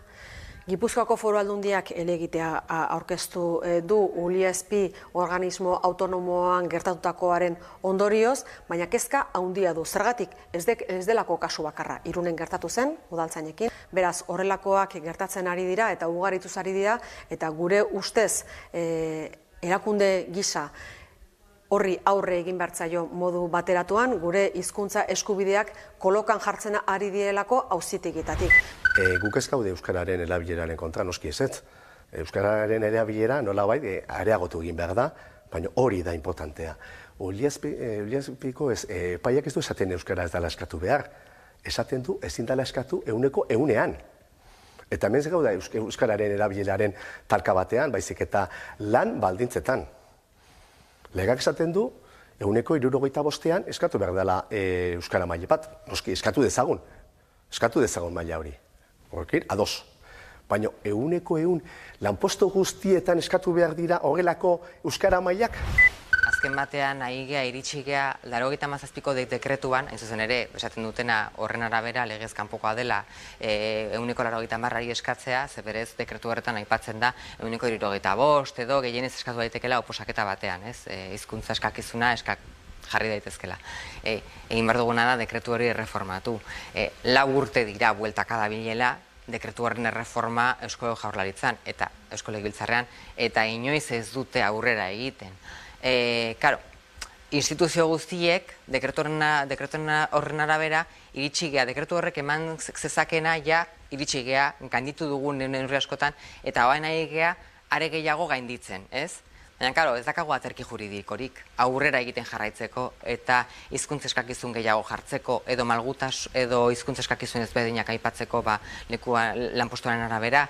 Egin behar dena da, dekretua reformatu, denon artean, adostasun zabal batekin, horrek emango digulako aterkia aurrera egiten jarraitzeko eta ez auzitegietara juteko denbora guztian.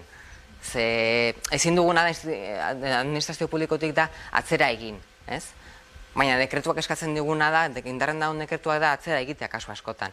Hori ezinezkoa da. Egin behar duguna da, dekretua erreformatu, berri bat atera, egungo errealitatea aintzat hartzen duna, baita ere, esaten dugu, hizkuntza eskakizun asimetrikoak, edo bakarekan ahozkoak, edo jarri behar dira, aitortu behar dira, eta horrekin, egiten baldin badugu, auzietarako bidea moztuko dugu edo behintzat murriztuko dugu.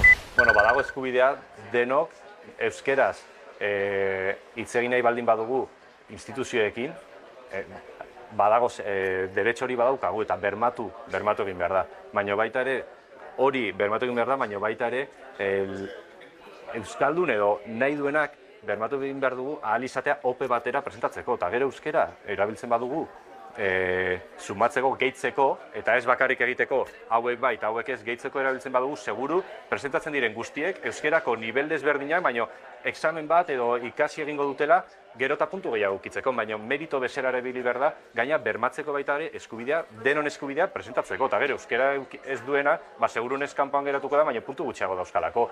Eta horrela da, oso horreza da, ze bermatu egin behar da alde batetik euskera atentzia ukitzea, baina baita ere denon eskubidea ope batera presentatzeko, eta eske pena ematen dit gai hau erabiltzea beti konfrontazio bezala, eta eske horrela ez dugu inoiz ere lortuko jende guztiak euskera hitz egin nahi izatea egunero. Orduan uste asko hobeagoa dela eta estrategia hobeagoa dela euskararen promozioarentzat, motivazio hori jartzen badugu edo merito bezala jartzen badugu, eta ez beharrezko gauz bat bezala, ze hori egiten duena da gizartea zatitu eta ez gehitu.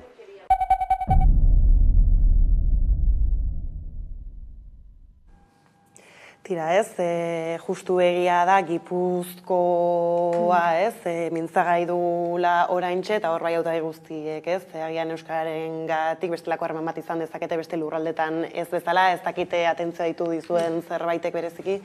Atentzia gauza asko, ni asko, benetan, temoraldia etortzen denean eta hauteskunde garaiak etortzen direnean, nire ikuspegitik, eta daukadan ez da motzia da, soziologikoa da, eta flipatzen dut, nola aurkezten duten, baita ere jazkera, nola islatzen duten, zer esan nahi duten, eta benetan aipagarria dira, hainbat gauza. Alde batetik komendatu egin dozuna. Lehen euskararekin dagoen harremana. Ez da berdina, Bizkaia, Araba, Nafarroa edo Gipuzkoa. Eta hori, edo Lapurdialdea eta Iparraldea. Ez daukagu, ez da konexio, ez da harreman berdina euskararekin. Eta egia da Gipuzkoak eraman izan dituen pausuak historikoki eta sortu egin den harremana alde batetik eta Carlosek lehen aipatzen zuen eta oso garrantzitsua dena da herrikoia egitea. Benetan gure, sustainian eta gure kodigoetan eta gure kulturan eta gure herriko kultura gisa eta bezala eta eskubide bezala ulertzea. Eta hori da txiki-txikitatik jasotzen dugun, nala zerbait gure inguru giroan bizitzen dugu, zen eta piniko da, nire egoera bezala, nik euskaraz hitz egin dut eta ikasi egin dut, baina gero nire inguru giroa eta ni bizi izaten naizen herrian euskaraz da mintzatzen. Eta euskaraz egiten baldin badozu, lekuan, atentzioa deitzen daigo eta begiratzen dugu. Orduan, badago, eta dago, baita ere, gure harreman pertsonalekin lotuta dagoen zerbait. Nola lotzen dugu euskara harreman pertsonalarekin?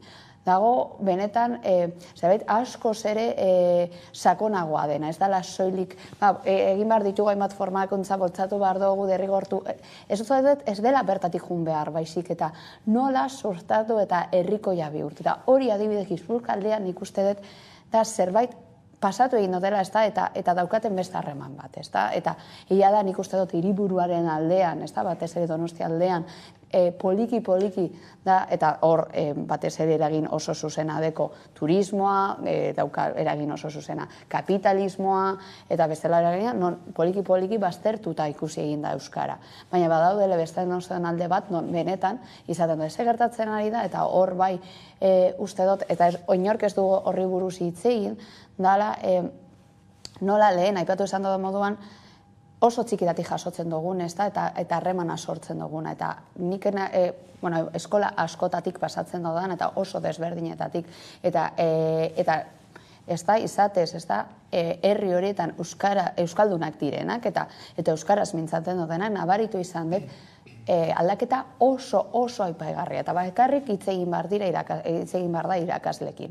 Eta irakasleek zer esaten duten, eta zer ikusten adi duten geletan. Eta horrekin, erronka horrekin, uste dut, ez dutela benetan horri buruz lan egin, edo hitz egin, edo bestelako estrategiak burutu. Gero oso aipaigarria da partidu bakoitzak hartzen duen posizionamendua, ezta? Eta niretzak hor, badakigu PPk gai honetan guztiz galduta ikusten dela, eta ikusten zen, fizikoki nola espresatzen zen, eta zer esaten zuen, ikustiz galduta zegoen gai honetan, eta ez dute bidea ikusten, eta hor daukan uste dut, PPk daukan, erronka ezkeia da nik uste dut horri hasta galduta ikusten dute Gipuzkoaldean izatea aulkirik edo bestelako botere gehiago, politikoki hitz egin da. Ez dute ikusi haien lekua, ez dute aurkitu, ez dute harreman hori jorratu, eta hainbat Gipuzkoaldean gertatzen diren, hainbat sustraian geratzen diren, hainbat gauzekin guztiz kontra eta talka egiten dute, guztiz zuzenean. Ordan logikoa da lekurik ez izatea horrelako diskurtsoak. Ben, PPren ez da, ikuspuntua edo diskurtsoa aztertuta, niretzeko oso aipagarria da alde batetik EAJak egin duen diskurtso hain tradizionala eta zentrista eta inondik inore ez ikustea aldaketak egon beharko liraten. Bueno, egin diren aldaketak ondo dago, administrazioak asko aldatu egin da, eta ikusten dugu ona geratzen gara. Osa, posizionamendu tradizionala eta gainera jerarkiko batean ikusita. Eta aipagarria da, gero hori boteria izanik zer ekartzen dauen. Gero bestaldetik, baitare hartuko nuke Elkarrekin Podemosen daukaldekua Euskadi mailan eta ja konkretuki Gipuzkoaldean. Baita ere uste dut haiek galdu egin dutela, orain dela asko, gutxienez batez ere, uste dut Eustatuan baita ere, galdu egin dutela haien posizionamentetan norarte, ez dute jakin zein zen bere lekua, eta leku batetik eta bestetik jan egin diete, haien zeukaten igual diskurtso, posizionamendua, eta klaro, euskararekin daukaten posizionamendua eta diskurtsoa ez da argi geratzen. Eta ez da argi geratzen ez bakarrik euskararekin. Gertatzen zaizkie ia politika egintza guztiarekin, eta alde gehiago foru aldundiak, eta orain konkretuki Gipuzkoako foru aldundiak dauzkate erronka oso garrantzitsuak. Nik batez ere jakiten dut gizarte zerbitzuekin gertatzen ari diren erronkak. Zen eta hor gertatu egin dela zentralizazio, gehiagizko deszentralizazio bat ipitzea. Eta baita ere subkontratazio asko. Horregatik, foru aldundiak dauzkaten erronkak, bereziki ez da bakarrik euskararekin, baita da gizarte zerbitzuekin birmoldaketa garrantzitu da beharko lukete, eta bestelako zerbitzuak oso ondo aztertu. Eta hortatik adibidez Elkarrekin Podemos uste dut guztiz galdu egin duela bere presentzia, bere diskurtsoa eta hotza. Ez dute jakin non ipini eta badirudi olatuak eramaten dituen diskurtsora moldatzen direla. Orain esaten dugu hau, ona moldatzen gara. Eta ora bestea eta ora bestea orduan. Nora arte hori galduta, ez da argin geratzen zein den haien lekua eta non posizionatzen diren. Eta gero, baitare, baina PSek daukan jarrera euskararekin eta daukan politika euskadiko politikek ganintzarekin ez digu zebez harritzen, badakigu zein den.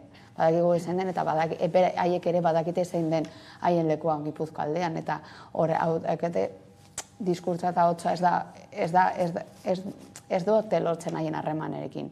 Baina bai egia da, paigarria guri dute izat hori, immobilismo hori EAJaren aldetik, eta gero Elkarrekin Podemos ez dutela inongo lekua aurkitzen. Gainera egia da, garai batean eman alzuela Elkarrekin Podemosek Euskal Herria Bildurekin edo ez lehiaren bat izan ez ezakela, bintzat ezkerreko politiken aldetik, baina ez, horretatik kanpo geratu da. Ez dakizuk nola iristen diezun alako adierazpenei? Alde batetik, uste dut, badela, bintzat ikusten indargune moduan, hautagai edo indar politiko guztiek izate aukera, bentsat euskeraz aritzeko eta iritzi bat emoteko horren inguruan, ze beste herrialde batzuetan alderdi batzuk ez daukat ez da ordezkari bat euskeraz aritzeko. Eta nik hori, askotan, entzuten duan Iturgaitz euskeraz egiten, esaten dut, bentsat egiten du ekarpen bat zentzu horretan, erabiltzea euskara eta adieraztea. Orduan, hori lehenengo nabarmentzako eta gero bai bitzia, uste, nola ikusten diran ez, banan nola juten den diskurtsoa bakoitzak eramaten bere politikara eta horrela, eta niretzako euskaren inguruan, nahiago nuke gehiago euskalgintzako edo arituak giren pertsotan ustea hartu behar diren erabakiak eta horrela, eta ez horren beste politikan, baina ere, ikusten danez, bakoitzan dela kokatzen du eta nori begira dagoen hitz egiten. Eta horre adierazgarria, adibidez, Maialenek bai aipatzea ez, Gipuzkoako potentziala, euskalgintza, hortik etorren aldiren aldaketak, gehiago herrigintzan oinarrituta, EAJak estik esan duen moduan, beti da, esan duenean, euskara, administrazioan dauden langileak badakite euskaraz, eta orduan berez erabiltzen da. Euskaldun guztiok badakigu, euskara jakitea eta euskara erabiltzea ez da berdina. Eta are gehiago administrazioan edo zandik egunero bilera teknikoetan gaude euskaldunok, eta askotan norbaitek esaten du, nik nahiago dut erderaz egin gai hau menperatzen dudalako hobeto gazteleraz. Hori, erabiltzen dugun, euskara erabiltzen dugunok ikusten dugu egunero. Eta gero da sartzen da pizka bat PS eta nire ustez ere Podemosek erosi duela ere marko hori de legeari begira, ez? Bueno, pues legea aldatzen badugu, dekretua... Hombre, Euskaren afera konponduko da zen dekretu batekin, bueno, pues listo, baina... Hombre, badago ere gogoeta sakon, egon barko zen gogoeta sakon bat eta hori. Eta gainera hori, APS kokatzen duen moduan, ez? Guztiak izan behar dira eskolanak. Hombre, administrazioa malin baso delanean, bai, zalantza barik, handor da zure bezeroa. Ez, herritarrok daukagu eskubidea euskaraz aritzeko, gazteleraz, bizkuntzetan berez, dauden langile guztiak, bebi bat, perfil minimati izan barko lukite. Eta gero ja amaitzeko, PP-ren aurrekoan gainera diskurtso horren eguran ez, ez guztiak daukagu eskubidea OPE batean parte hartzeko. Barkatu. Guztiok ez daukagu eskubidea OPE batean parte hartzeko. Ez bakarrik, jakin behar dizulako hizkuntza edo, baina beste formakuntza batzuk ere egon behar dira. Beste, aurrekoan ere, zare soletan ez dakit nork izaten zuen, eta nire egin zidan grazia ere bai, ni udal arkitektoa nahi zelako. Guztiok daukagu eskubidea udal arkitektoa izateko, nahi dute arkitektoa izan. Hombre, ja, baina minimo, izan barko, karrera beharrezkoa da. Ondun hemen da, berdina ez, PPK ez, neoliberalismaren funtzioan dago hori ez. Eskubida ez da euskaraz aritzea edo eskuntza eskubida da, OPE batean parte hartzea. Ez, barkatu. Kontua da hori marko zeina gaindituta, hegemonikoki, eta oraindik gaude hizkuntza eskubideak kokatzen parametro interesatu batzuetan. Hori da niretzako alde txarrena, gaudela zabidatzen gauzatzen nintzako izan marko zirela eskubide, ez dakite, oinarrizko eskubideak. Bai, ez dira, edo nola ere argi eta inkestei bai irakuste dute Gipuzkoaren kasunetan ez, lehia gongo dela EAJ eta Euskal Herria Bilduren artean, ez, nagusitasuna ematen zaio EAJ-ari, baina tira, ez, esan genezake partiarik ere hor egon daitekela, ez dakite jende asko, eta EAJ-ari ez badabil asko, ez, abstentziora begira edo mobilizazio horretara begira hitz egiten, ez dakite uste duzuen jende gehiago animatuko dela bozkatzera, egia da, agian ez lehi handiagoa ikusten denean, jende animatu daitekeela gehiago bozkatzera, ikusten badute bestela ez, jarraiko hortasun bat izango duela jota, agian etxan geratzen dira. Horretan ez da, eta batez ere abstentzioa ekartzen ditu faktore asko. Alde batetik dago desafekzio oso garrantzitsu bat, eta desapego oso garrantzitsu bat politikarekin.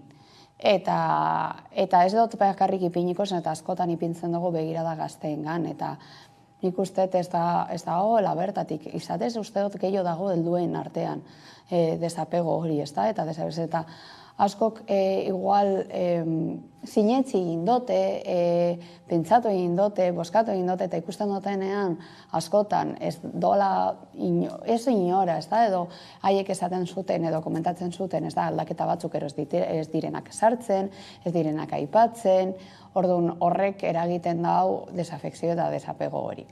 Nik bai ikusiko dut desberdintasun ugari bat herri mailan eta foru aldundietan. Zergatik zen eta foru aldundiak gizarte mailan oso urrun ikusten den instituzio eta sistema bata. Oso urrenekoa. Bakarrik ez da bereziki igual bertan lan egiten, edo ikusten dugun lan eskaintzan, lan saia, ikusten dugu zein motatako ekintzak egiten dituzten, eta zein garrantzitsuak diren gure foru aldundiak. Eta hor, lan oso importante bat falta da.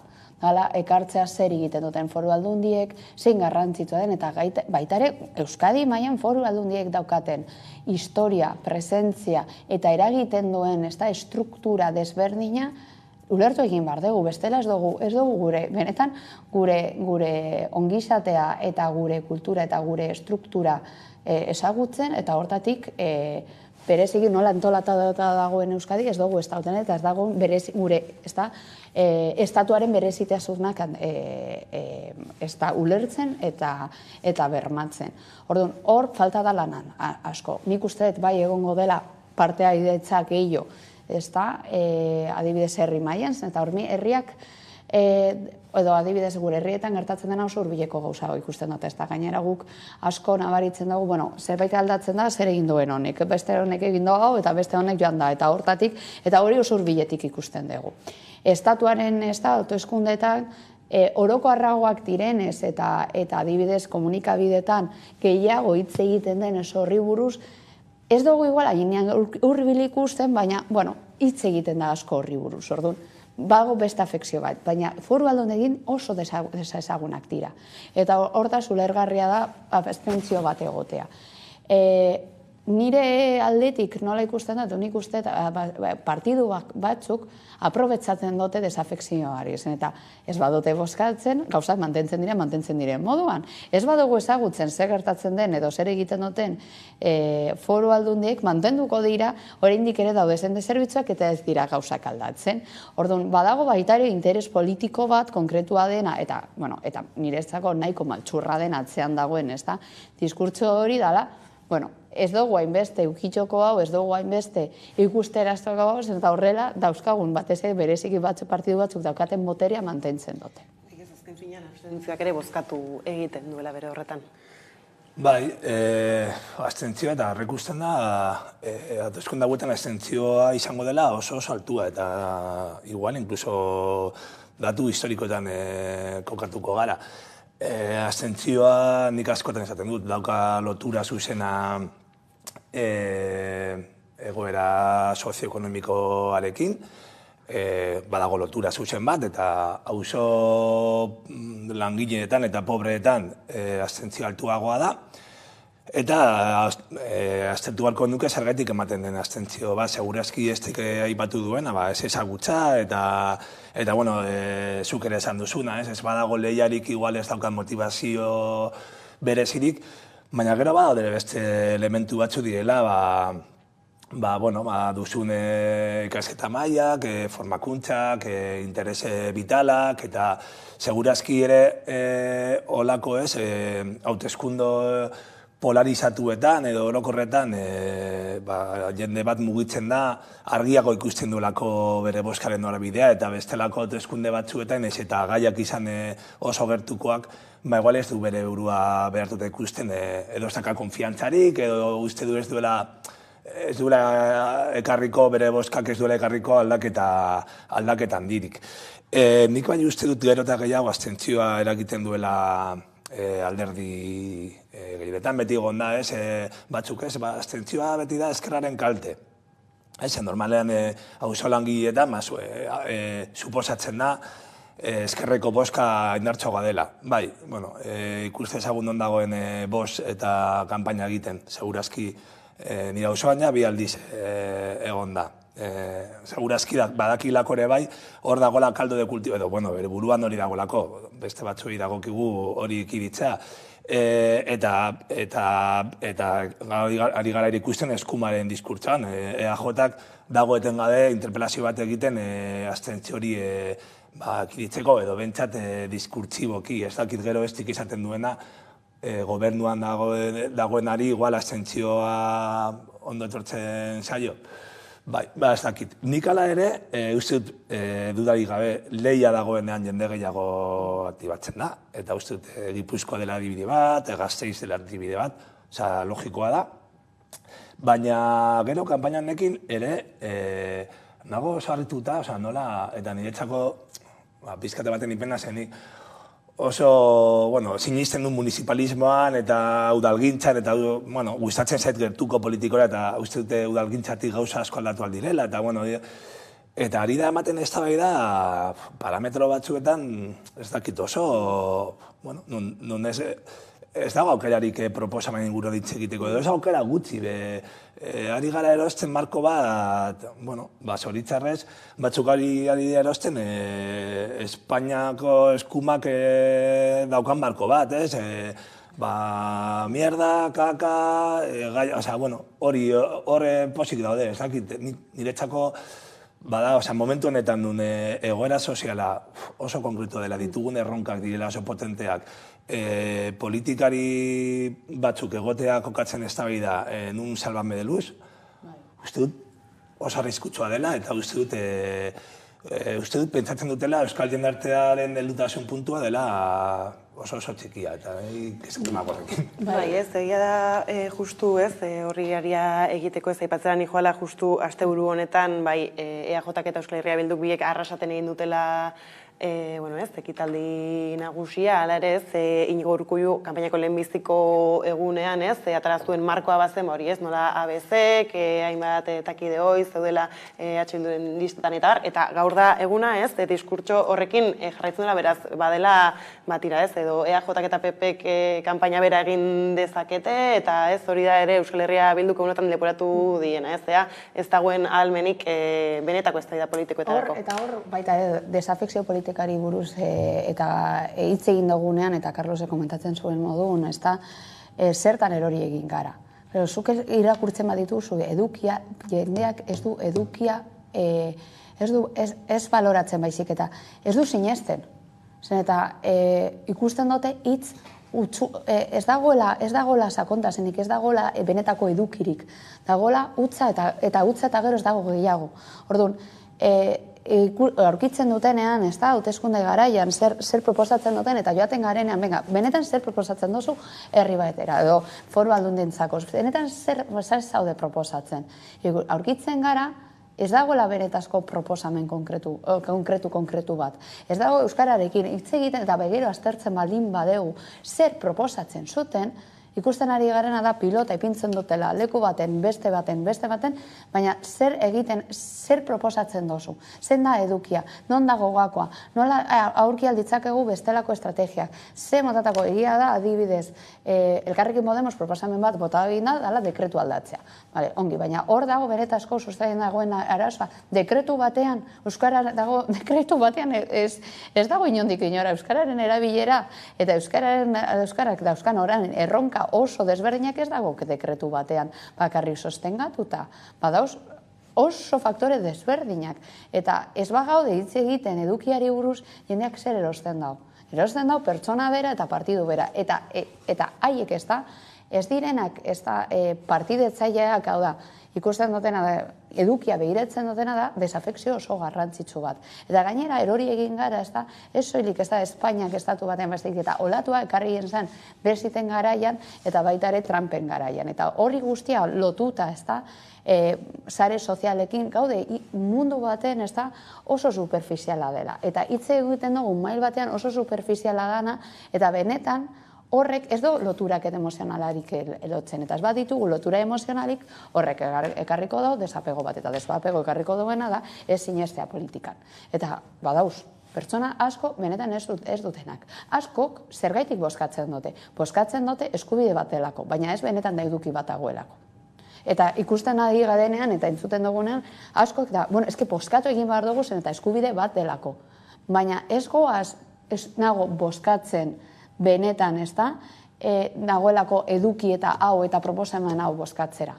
Eta hori da demokraziaren erronka oso garrantzitsu bat, eta estatu nik uste dut mundu mailan ematen ari den olatu oso garrantzitsu da, eta partiduetan begiratzen ditugula, eta ez dugu adibidez proposamenak eta estrategiak bozkatzen.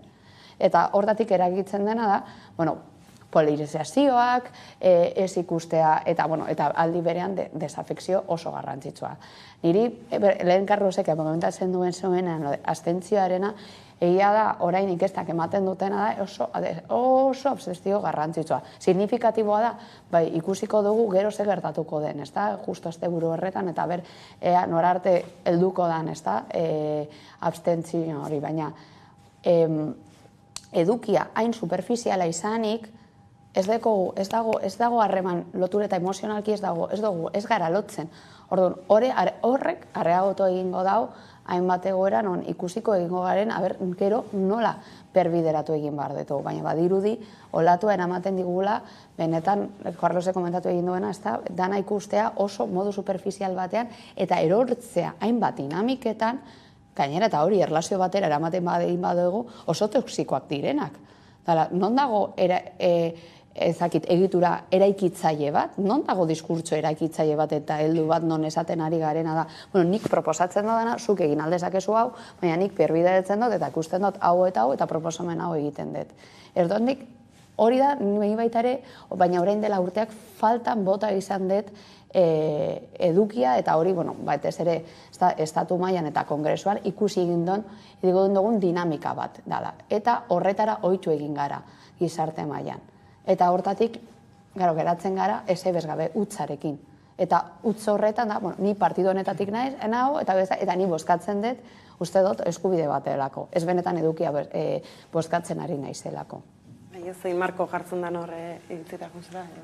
Bai, nik uste dut, kampaina honekin, ez dik esan duena, nik egia esan alde batetik, bai ikusten da, polizazio bat ematen nahi dela EH Bildu eta EAJaren artean. Ustut ere hori normal, ulertu behar duguna ere bai, estatuan badaude beste hauteskunde, marku estatala daukaten alderdiek ere bai, dituzela beste erronka batzuk. Eta ikusten duzunean teleberrian kanpainako korteak, ikusten duzu EAJaren ekitaldia potente, EH Bildukoa potente, eta gero ja hortik aurrera hasten dira, bi pertsona gertzen dira hor, ja, como nivel komunikatibo ezakite egizten da, eta ere pentsatu behar dugu, segurazki PSek edo Podemos berak edo PPek Feijóorekin, dagoela beste, hemen gertatzen dena da, bere impulsaren beste pisa bat, eta agian askorentzat dela prescindiblea. Orduan, EAJ eta EH Bildu egotea autozentratuta, eta beraientzako izango izatea oso estrategikoa edo hemen gertatzen dena, hori ere bai logikoa da.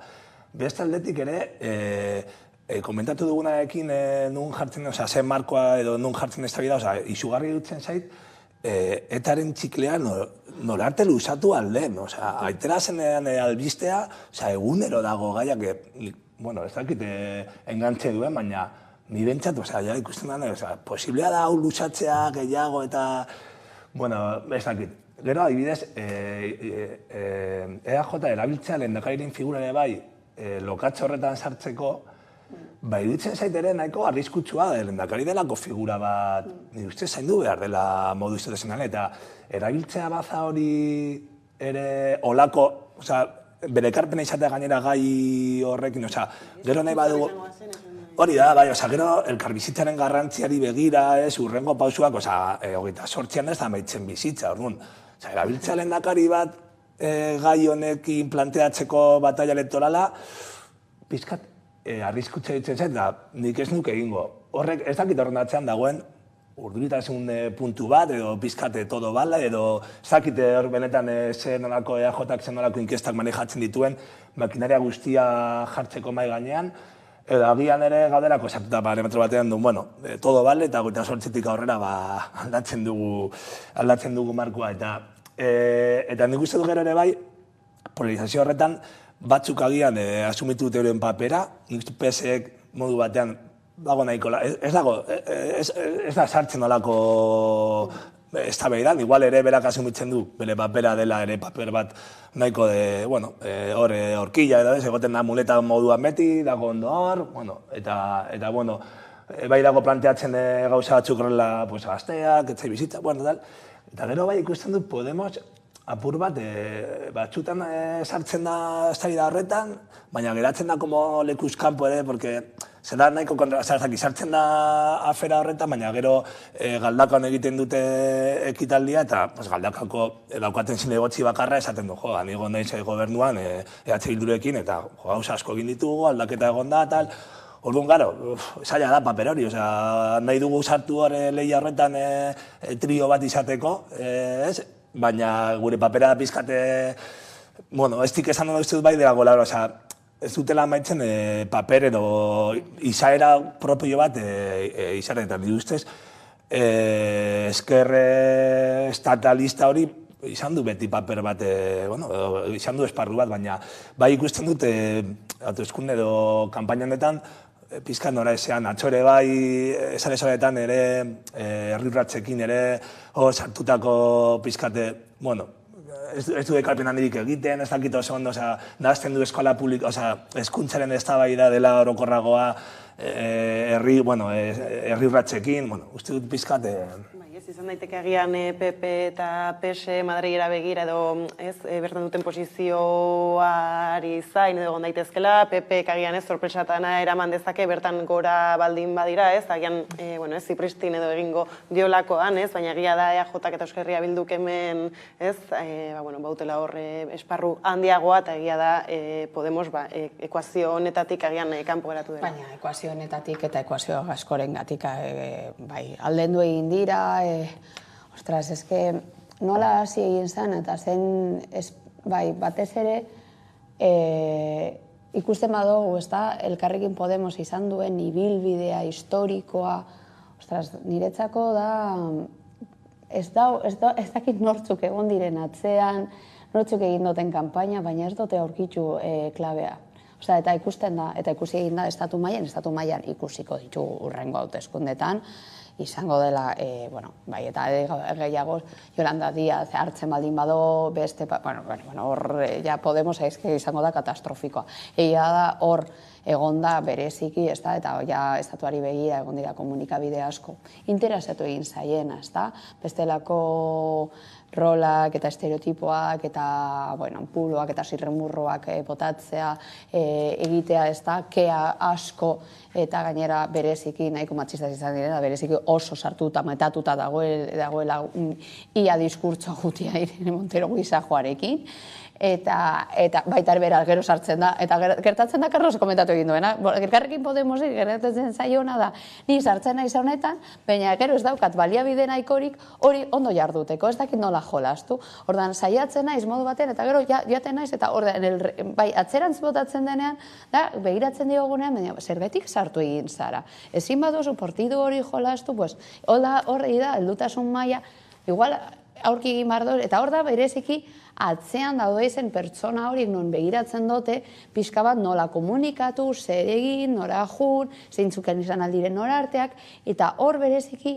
galdu egin dute pila bat, eta Euskadi mailan jolastu egin dute, EH Bildurekin. Nahi izan dutenean sartu egin da, bai, baina nahi izan duten bestera, eta orduan geratu egin gara, baina non zaudezu?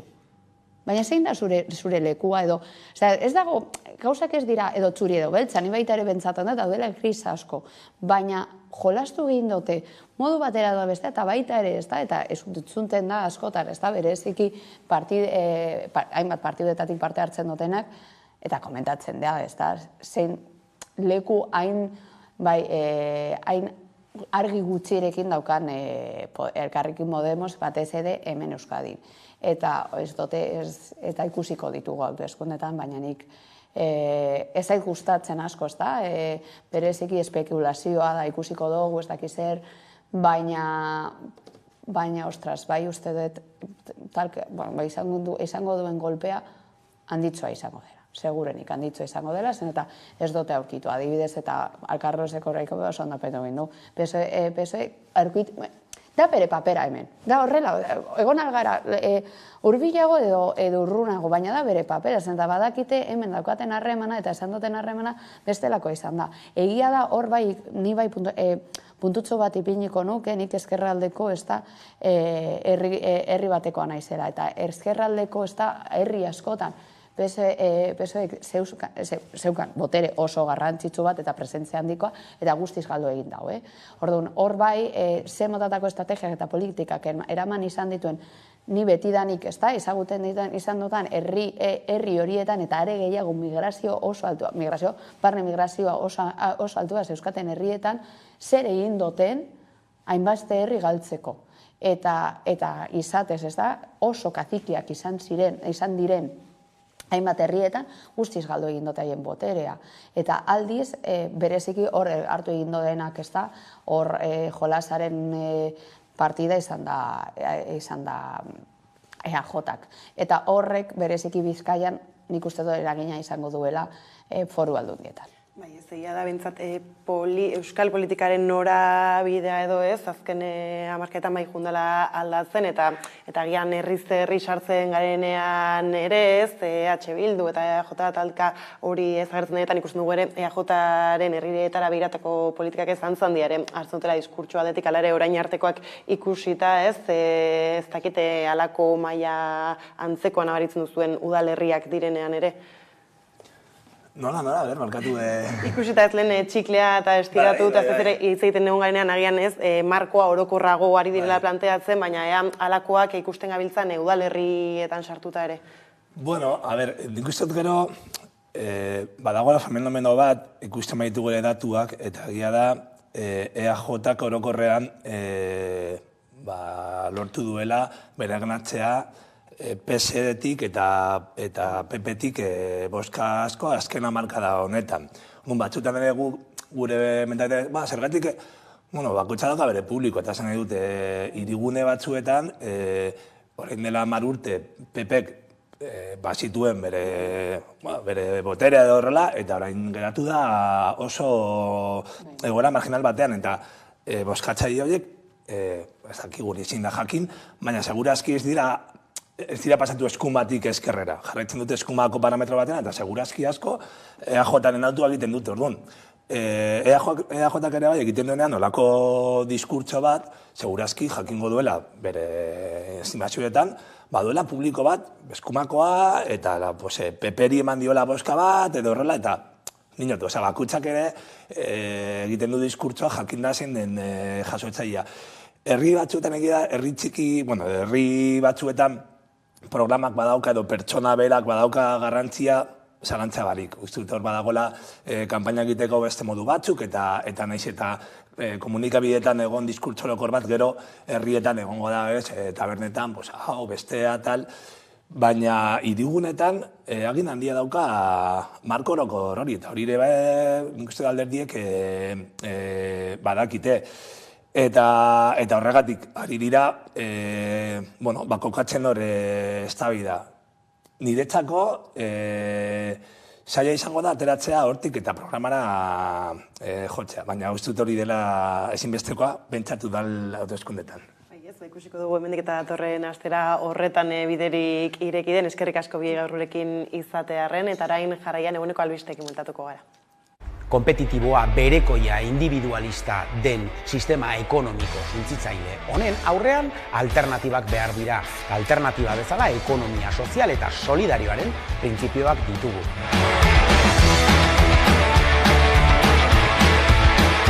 Ekimen ugari dauzkagu hain zuzen ere, hildo honi erantzuten diotenak. Alternatibak badaude eta hoietaz arituko gara gaur hemen geltokia saioan. Horretarako erreportaje eder bat prestatu dizuegu.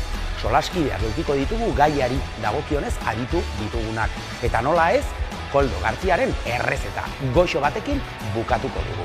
Beraz, badakizue ongi etorri denon topalekua den geltoki honetara.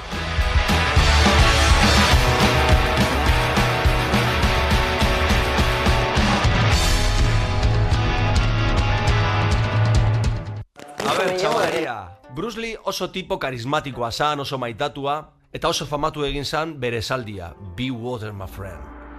Baina, hombre, aukeran, be music, my friend. Bideo grabatu deuzku Europa 35mm-ek, Sergio Mayeroal dago trompetarekin, animali baten moduen, eta ni gitarra eta hotzean. Bideoa dago zuzenean grabatua. Disfrutatu. Be music, my friend.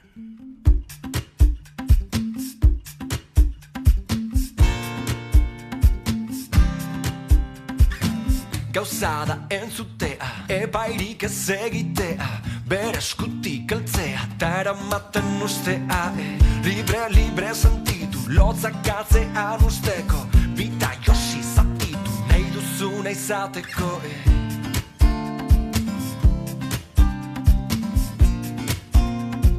Nahi duzuna izateko, gozatu katarsia, korputzaren premia, berak eroango zaitu, nahi duzun tokira, ta kanpora maskara, sentitu bere laba, barnera tuta upada. Eizatu, metrika, besarkatu, bere mistika, biratu, bere orbita, aztu ura arren, be music, my